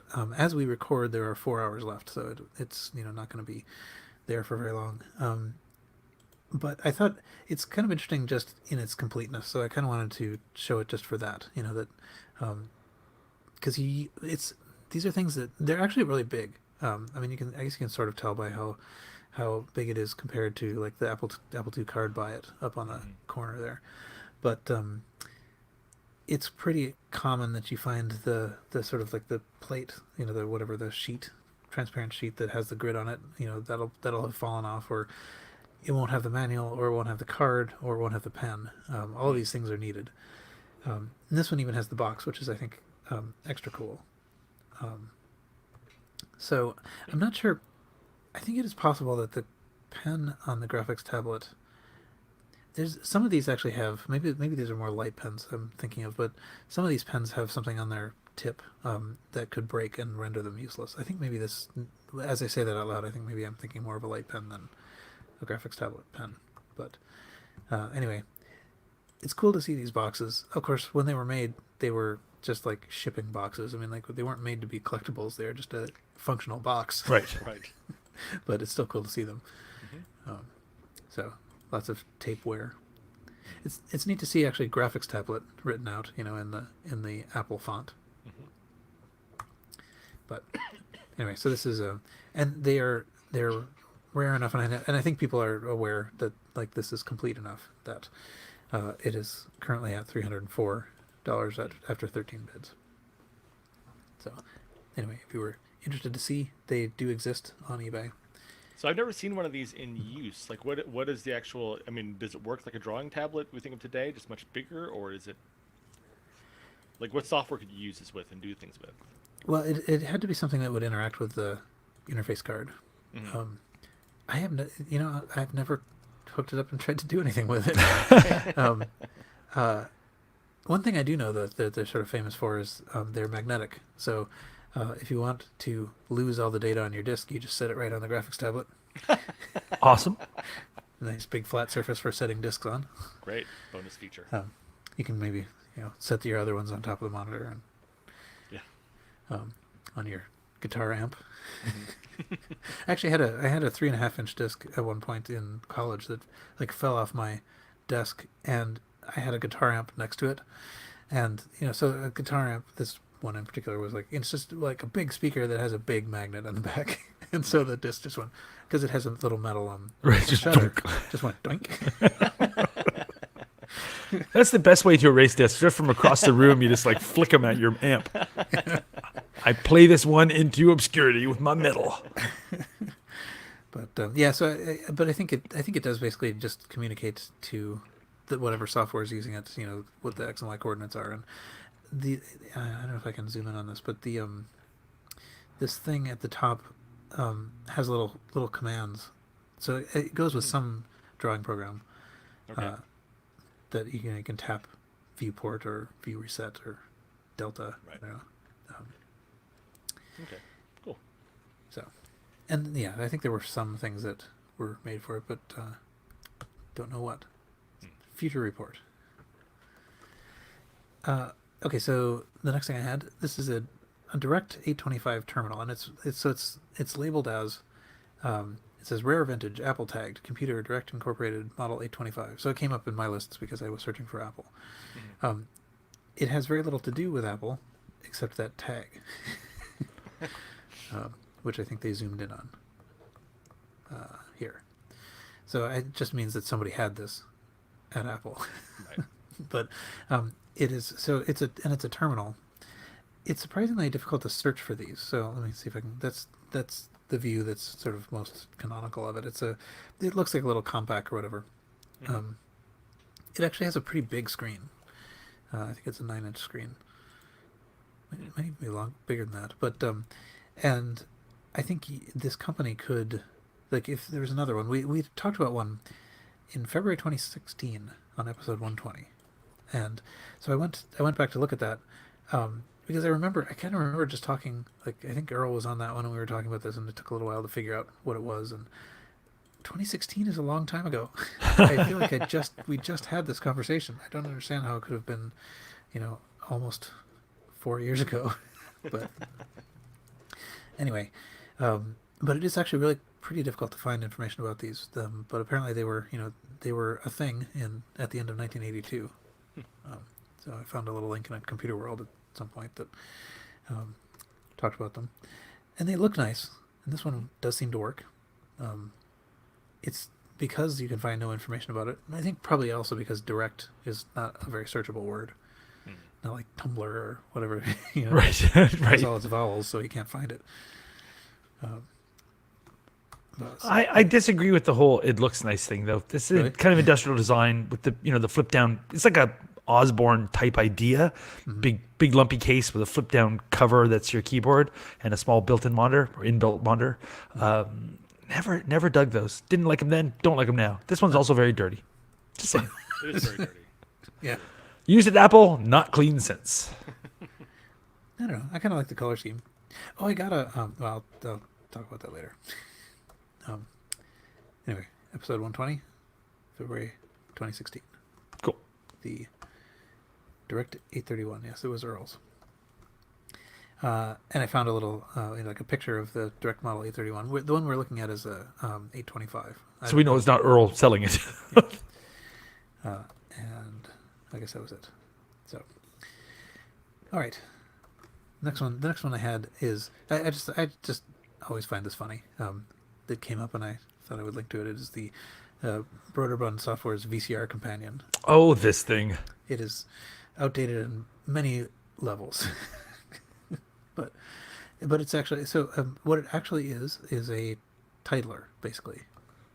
So it comes on floppy disks, and I think probably it says on the back somewhere.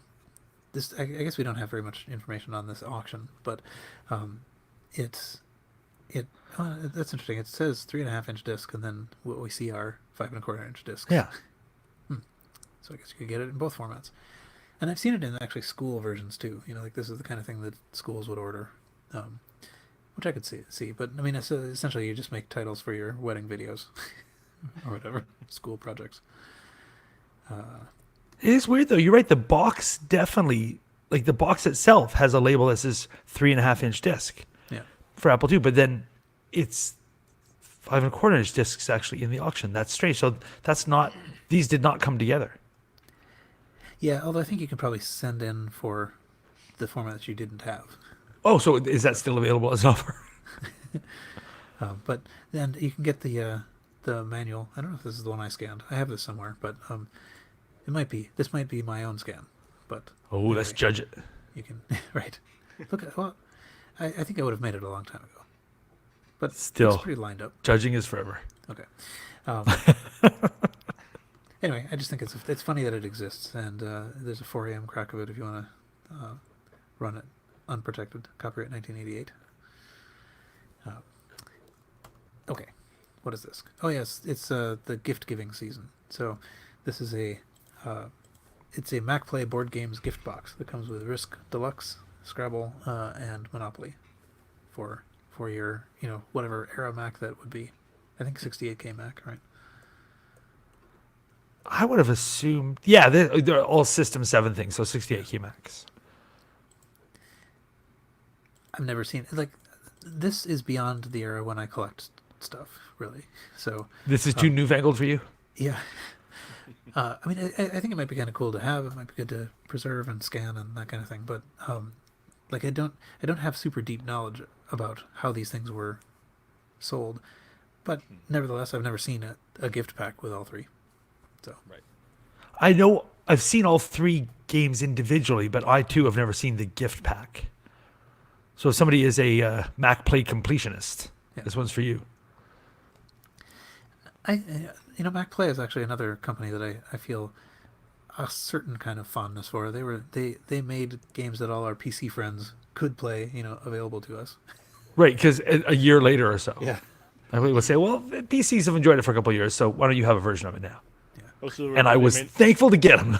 they were mainly porting PC games to Mac. Was that kind of their thing? I think That's how I think of them, likely. yeah. Okay. Yeah. I mean, these may not be the best examples of those, but I'm pretty sure MacPlay was the one who was responsible for. Well, I don't actually know how all these companies fit together. I think of them as being partly responsible for like the Doom and Doom 2 and those things, but it's also GT Interactive is in there somewhere, and I'm not sure which company is what they do. It's probably find outable. Maybe it's actually a GT Interactive that I liked, but I mistakenly liked. Like I think I like MacPlay. Anyway, we can figure that out. Any one of you who worked for one of those companies can tell us their relationship No, I remember there's lots of MacPlay games that, like, my memory is things like Wolfenstein 3D and Out of This World, Alone in the Dark, definitely the 3 of those, which I love, were MacPlay games. So probably the Fallout Series 2, I think, was MacPlay. So lots of stuff from the 90s I dug. Cool. All right. Let's see. Oh, here's another one of the shape that Carrington likes. This is the. I picked this because I'd never heard of this thing before. I looked it up for a little bit and tried to figure out something about it. It is the Texas Instruments portable professional computer. So they made a PC, but it's not IBM compatible. So, Well, maybe it predates IBM compatible stuff. let's see. What does it say? Where are we? Because there's that weird period where Texas Instruments came in and destroyed all the calculator people, and everyone got shook up. Like, I can't believe like somebody could come in and like take over an industry that way, blah blah blah. And then Osborne, it's after that Osborne comes out and starts being so amazing with their clone thingy. But I think a lot of people thought it's because of the clone stuff, but I think it was really just you could get the Osborne and the software that came with it was cheaper than like. Right. And so it was really the cheapness was popular, and the fact that you could take it home when your company went under, that kind of thing. So, like, who knows where this slots in? Well, it says in the internet. On the internet, it says that it was introduced January 31st, 1983. Oh, okay. So that is right there in the early PC time. What was the Right. PC was 82, I think, right? Oh, sure. So something like that. It's right around then. Yeah. And surely this is within a close enough time span that, like, as a business decision, betting on not being IBM compatible was not a given failure. Like, Right. it was a crapshoot at that point. Like, who knew what was going to be? It could have been that not being Texas Instruments professional portable compatible would have been the downfall of any other company. Yeah. Okay. I just Had looked things it up gone a on. different way. I looked it up on computer history, and yeah, 1983 is when the Compaq portable comes out. So that's the first, 100% compatible one. So 83 is that year. Oh, and the Lisa came out too. Yep. And I think the 2C, right? Oh, no. Was it? Maybe. Oh, maybe. And this was 1984, but I think the 2C was 83. Yeah. Oh, and the Bernoulli box. That took off. Well, they sound like they do. But Well played. I like my Bernoulli box. That was another one of those things that I have nostalgia for no good reason. Right. Well, I mean, it's because I worked with them. Right. The guy who had the color discs and the QX10s also had a bunch of Bernoulli boxes. Boxen. Boxing. Bernoulli people definitely would say boxing. Yeah, I have a mug, in fact, that says I Omega on it. And the only reason I have it is for that nostalgia. So the other thing about this is it has actually a pretty big screen. Again, I'm Yeah, not for sure that it's form 9 to 12, factor, it's but- quite a big screen. Yes. Yeah. So it looks like it's kind of a nice, machine in general. This Like existed in 4 color, inches. but this is not a color one. It's I'm a listening in $400 black and buy now. white, so I wouldn't have known. All right. Anyway, so if you've never heard about this before, you can now see photos of it.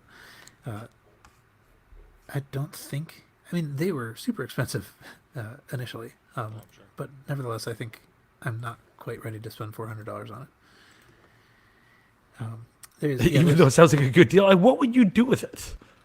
yeah, Of well, course, you that's the shouldn't thing. spend $400 on it. Well, I think it does. I think it does do CPM, doesn't it?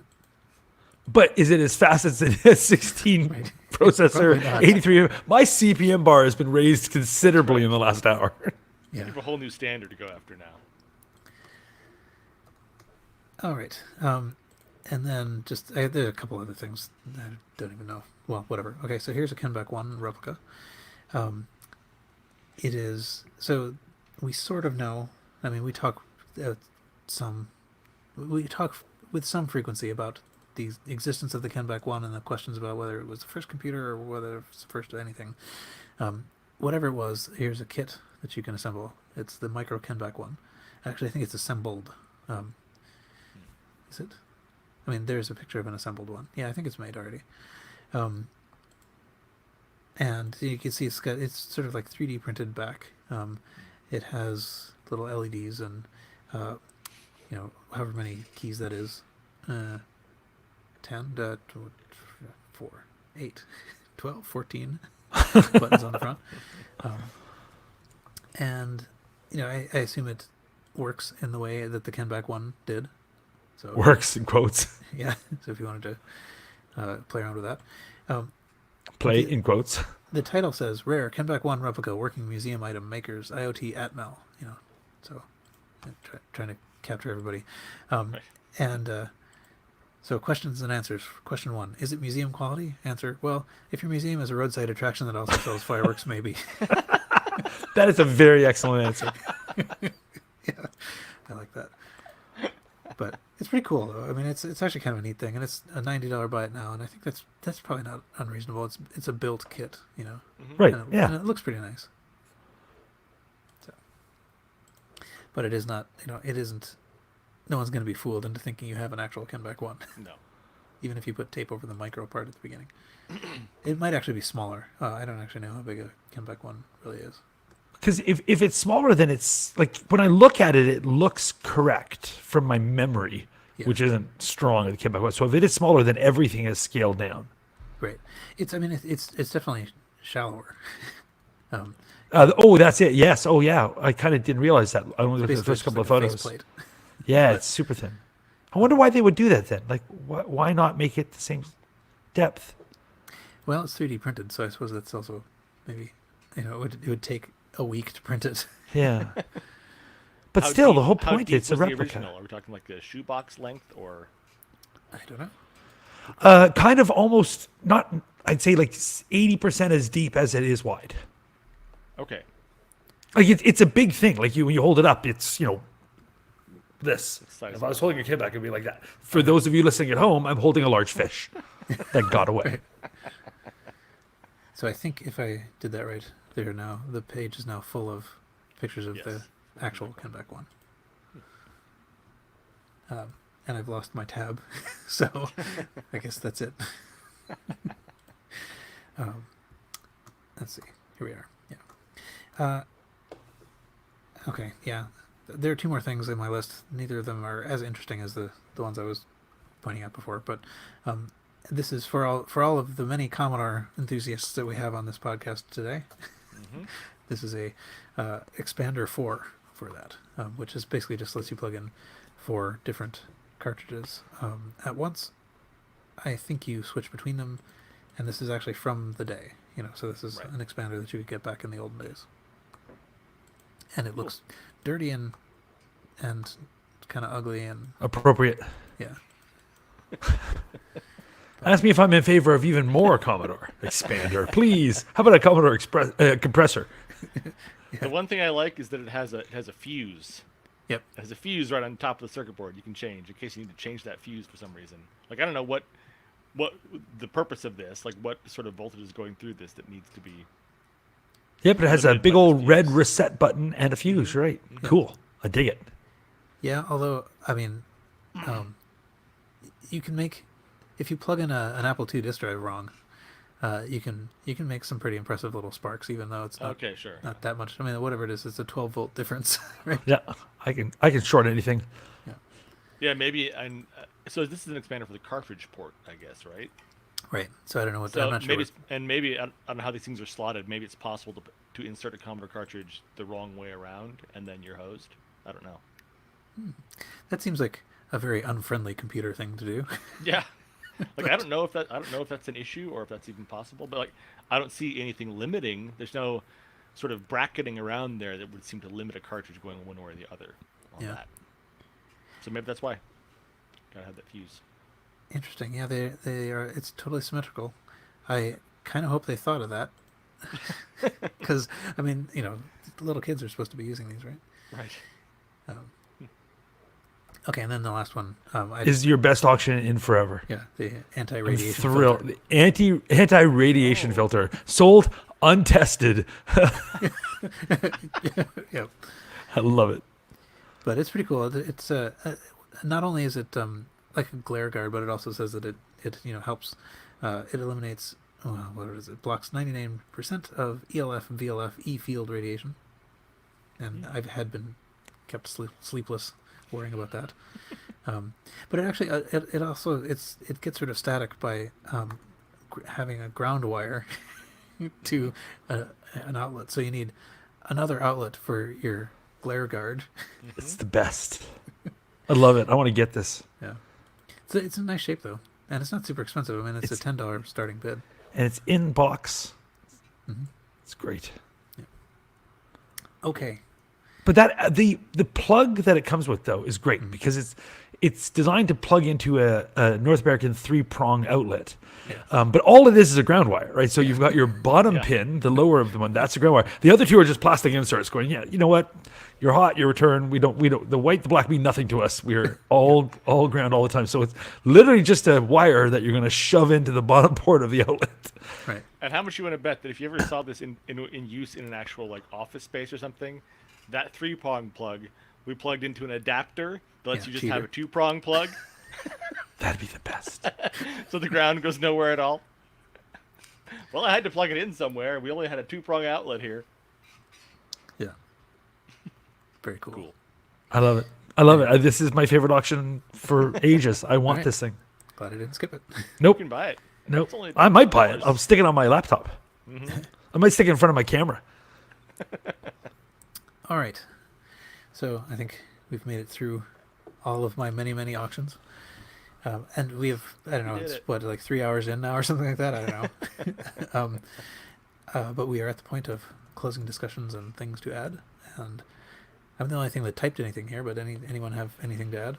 Well, you've got some stuff you're talking about television, so I will mention that today I had some time on my hands and I watched the first 2 episodes of Daybreak on Netflix. And I'm digging it. I'm surprised at how much I'm digging it. It's like Ferris Bueller in the apocalypse. Yeah. That sounds cool. Yeah. Yeah, I think I could go for that. that was one of the ones that I was thinking about. Yeah. I thought I'd hate it. I saw the trailer and I was like, oh, I'm going to hate this. And I kind of want to hate it, and I might end up hating it. But for now, weirdly, it won me over for 2 episodes. Surprise. Yep. So, recommended, kind of maybe tentatively. I have some stuff that I want to show you guys that I talked about before when StreamYard wasn't working. Huh. This is this cool book that I bought, the Atari Visual History, big fat book, and the pages, every dual page is like this, where you have like a full thing of showing the cover art, and of course I'm showing you Jumpman. I know you're showing us giant Paul as we trying watch to- the cameras. Sorry, I was trying to zoom in on you. And then Paul's like, I I'm zoomed going to in look on me. really closely. And for those of you listening at home, the pages are in color. The pages are in color, and they are many, and it's a big fat book. And it's That is a pretty big nice. fat book. Holy moly. Yeah, it's like, I don't know let's see, the numbering. 400 plus pages. Nice. And it's amazing. It's just all full of color and joy and beautiful things. It's amazing how people just believe that, right? You looked at the end and you saw a number above 400. You assume they're all numbered. And I sure, assume they're not skipped. I it could believe be 250 pages, and they said, but the thing. last three are numbers 400 up. Like, And also, I got this as a part of this Kickstarter. I got the Atari 400 keyboard-looking mouse mat, which is oh, pad. you mentioned Oh, it before, right? I'm very happy.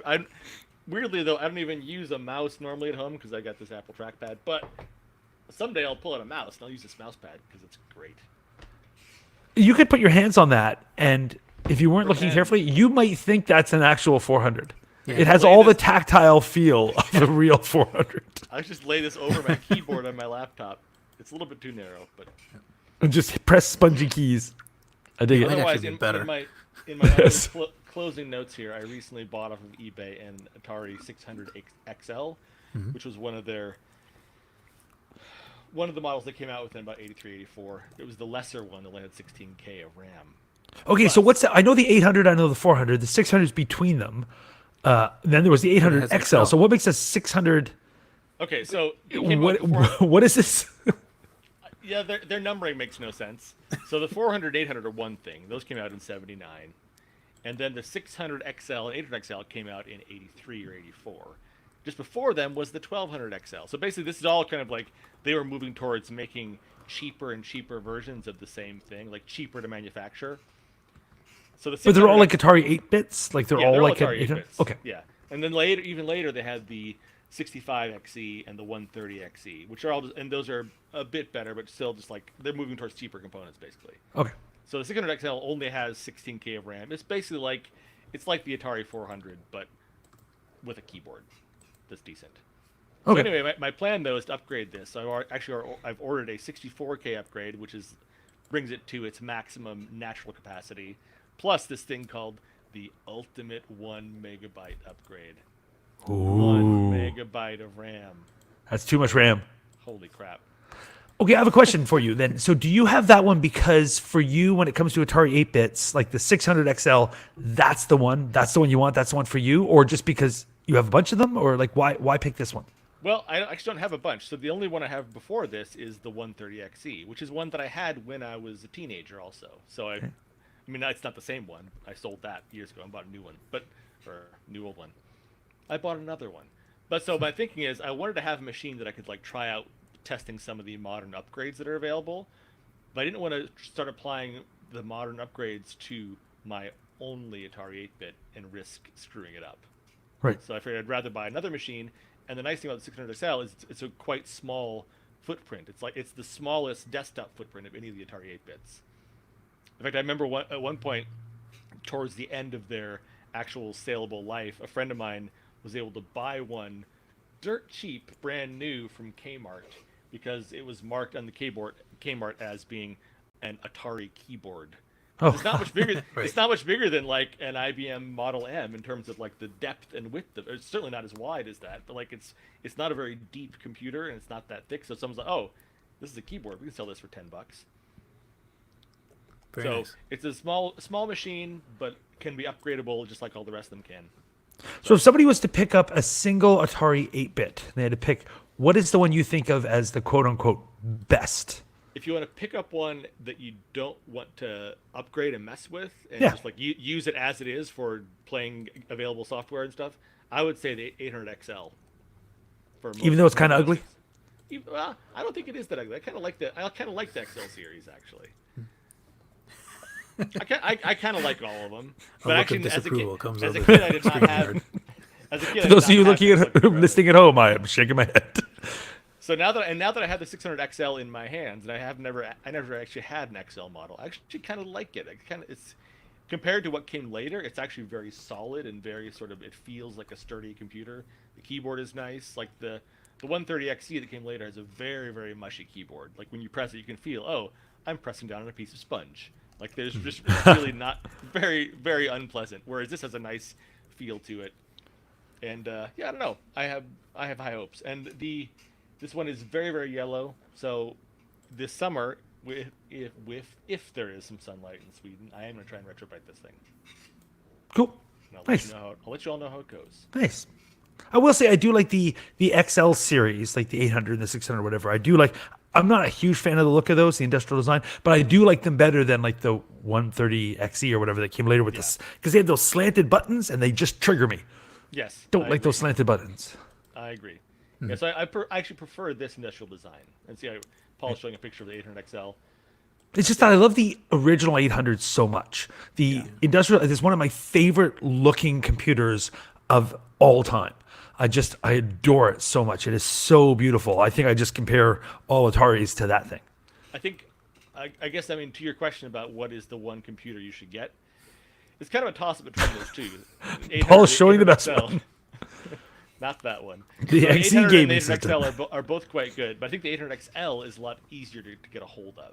There are I think there are a lot more of them out there. It's got to weigh less too. The original 800 is like 9,000 pounds. Right. Yep. Yeah, I think that would be one of my considerations too. Is just if I was going to get just one, it would be nice to have one that you could put on a shelf without worrying about the shelf. Right. Right. Yep. So actually, wait. I'm gonna do a thing. I'm gonna run away from the camera, you guys. Just wait. Goodbye. Okay. I'm gonna show you something. We'll zoom in on Paul. Yes. Zoom in on Paul. Yeah. The game system is kind of. I mean, it's. I don't even bad understand enough the game looking. system. The Atari game system I've never understood. Like, is it just games? It's like I don't even know what that is. It's got those weird candy colored buttons in the front of it. Yeah. Yeah, so what Paul is showing is the XE game system, which is another Atari 8-bit computer, but this one was designed to have a detached keyboard, and it has weird pastel buttons that represent the special buttons on all the Ataris, the reset, option, select, start. So it's the same buttons, it's just like... But is that a slot in the top of it, like for a cartridge, or is it just a Yes, hole? so it has a diagonal cartridge slot on the top. It's a very weird... It's a weird thing. And I've actually never even seen one in person, I don't think. They're pretty unusual. Yeah, I They're kind of around, want to but get they're one. unusual. Of course you do. I think they came with like a light gun or something. Like they did Yeah, not they come came with with a a light keyboard. gun and with a detached keyboard with a cable. Oh, okay. I Which thought is the really keyboard was. that's the only Atari 8-bit that had that. So Okay. I was going to show you guys. So this is my. I'm taking advantage that I have StreamYard. This is my 130XE that I've had for a few years. Okay, let me remove my. See screen here. those slanted I keys. know, the slanted keys. The I don't slanted like them. keys. Why the slanted keys? So this is the 600XE. Yeah, the 600 does look a lot nicer. It's, Yeah, it's- other than yellowing. Yeah. Right, the yellowing is pretty bad, but it's nowhere near as deep on the desk. The height is about the same, I would say, but like, yeah, I quite like the form factor of this. That it's just It's not- got a little bit Commodore 64-ness to it. I don't say that as a compliment. I think that's just because of the yellow. I think if you So saw that's this something. in its- I think of those as being a very earth tone computer. So they didn't come that yellow to start with. I guess. No, it's just because No, all the no. ones I've seen are very No. earth tony. These were like nearly white. These were nearly gleaming white. Oh, all the ones I've seen are not. I think of them. I thought that was supposed to be that color. No, Wow. no. They were white. This was essentially a white and dark brown design. Okay. Anyway, that's that. My high school colors were orange and brown, so I cannot judge. Orange and brown. Come on, A.Y. Jackson. What were you thinking? Go Right. Jaguars. So in So Paul, what do you got? the notes that I have, well, so I did mention a bunch of TV shows, but actually, if we're speaking of orange and brown, I'll mention that I got an Atrona Attaché, which is this thing, and it's really cool. I think I really like what it looks like. I like the colors a lot. I kind of like the colors. I will admit, it's got orange and brown going to it. Yeah. It's pretty small. I don't understand it though. I have a question for you. Like it looks like one of those ones, like for those listening at home, of the Osborne type, where you got the box and the handle that flips down to as a prop, and then you've got a keyboard that I thought was supposed to act as a cover over the front, but the keyboard's ratio, like the dimensions, don't look the same as the front of the computer. Oh, it does. That's the keyboard. That's the keyboard. It's a top-down view, but Wow, the photo makes it look it distinctly looks narrow. Like in the photo we're looking at right now, that keyboard does not look as wide as the computer. True. that's because it's perspective. But What kind of cameras? Why are you taking the the fish the for this? hinges, right? Like the Look at the handle, Carrington. See, you see. I can't look directly at the handle. Well, you see the sides of the handle going down. So how tall is this thing that you've got like a perspective slant? It goes down as like a 6 mile high computer. Anyway, it's very weird. But you can see like where the little hooks are, right? Yes. So, Okay. but anyway, I like it. I think it's pretty cool. I got it for not very much. I don't remember how much now, but it But was what cheaper does than one usual. do with a computer like this? Well, so I think this actually is a really pretty capable CPM machine. It's small. It has a fairly large screen, and nice disk drives and stuff. And so, what I was hoping to do with it is make it be like, to the extent that I ever need to do something in CPM, to make this one be the thing that I do it in. I could have this near my desk or whatever for those CPM emergencies. But unfortunately, it doesn't quite work yet. So it has a composite out, so you can actually connect it to an external screen. And I tried that, and I tried to start it up, and it does sound like it's trying to boot, but the internal screen usually doesn't come on, and sometimes I've had it come on a couple of times and just show sort of garbage. And the photo that I'm sort of showing now that I posted to Twitter, but it has it shows garbage on the external screen, and the garbage that was on the internal screen when it was on looked the same. Like, Okay, so so that's good. I guess it's Matching consistent. garbage. Yeah. But so I think there's something sort of, I don't know what direction stream that is, downstream I think there's something upstream, I don't know, upstream maybe. Anyway, there's something that I need to fix, like RAM or something, that is affecting both ways of doing video out. So even though it does seem to be doing something, like the fact that the disc does sound like it's trying to boot suggests. Oh, and the other thing too, I took a photo of the back of it to sort of show off a thing that is not obvious, but it has an upgrade, which means that it's a Z80 computer, but it also has an 8088 in it. Oh, that's neat. So it can run, it can run MS-DOS stuff slowly, but so Cool. yeah. Anyway, I think I was pretty pleased about that. Can you show the keyboard again? This, Because I want to say, I think I recognize the color scheme also. yeah, it's pretty similar. It's Yeah. very similar to the Atari 400 keyboard colors, actually. There you go. Yeah. But these, No wonder I these like you it push so down and much. they click. You're using the phrase similar to the Atari 400 keyboard in a positive sense, and my brain is having difficulty wrapping around it. No, I like I do like the color scheme on that. Even Color if it is- scheme, sure. Yeah. Yes. But That's all we're talking about. Okay, let's see. And what else? I can make that stop. And the other things that I had put in there was just all the TV. That the Expanse just started, and I think yay, we mentioned that. yay for the before. Expanse. I think I've watched one of the 10 episodes, but and I've also been sort of, for some reason I've been kind of like on a space kick. So I've also been watching For All Mankind, which is something that premiered on Apple TV. That's pretty interesting. There's old tech in that. They there's a lot of the what do you call it? Mission control. At NASA. It's sort of this alternate history where Russia beats the U.S. to the moon by like a month or something like that, and like all of the repercussions that follow from that. Yep. Basically, It's interesting. I dig it. I'm kind of digging the Apple TV Plus shows. I didn't think I would, but I think of all of them, the one C, the blind people, that was okay. But I like For All Mankind, I think, the best. yeah. And I have had limited time. It's not like I've been watching TV instead of editing. I've been I don't even squeezing have a bits of television, TV. so I watch these things on my iPad. Stream in little tiny windows. Nice. What else? Oh, the Goldberg's continues to have old tech in it. So I mean, occasionally I am reminded that there's a Mac Plus or something like that in the dorm room for writing papers on and Right.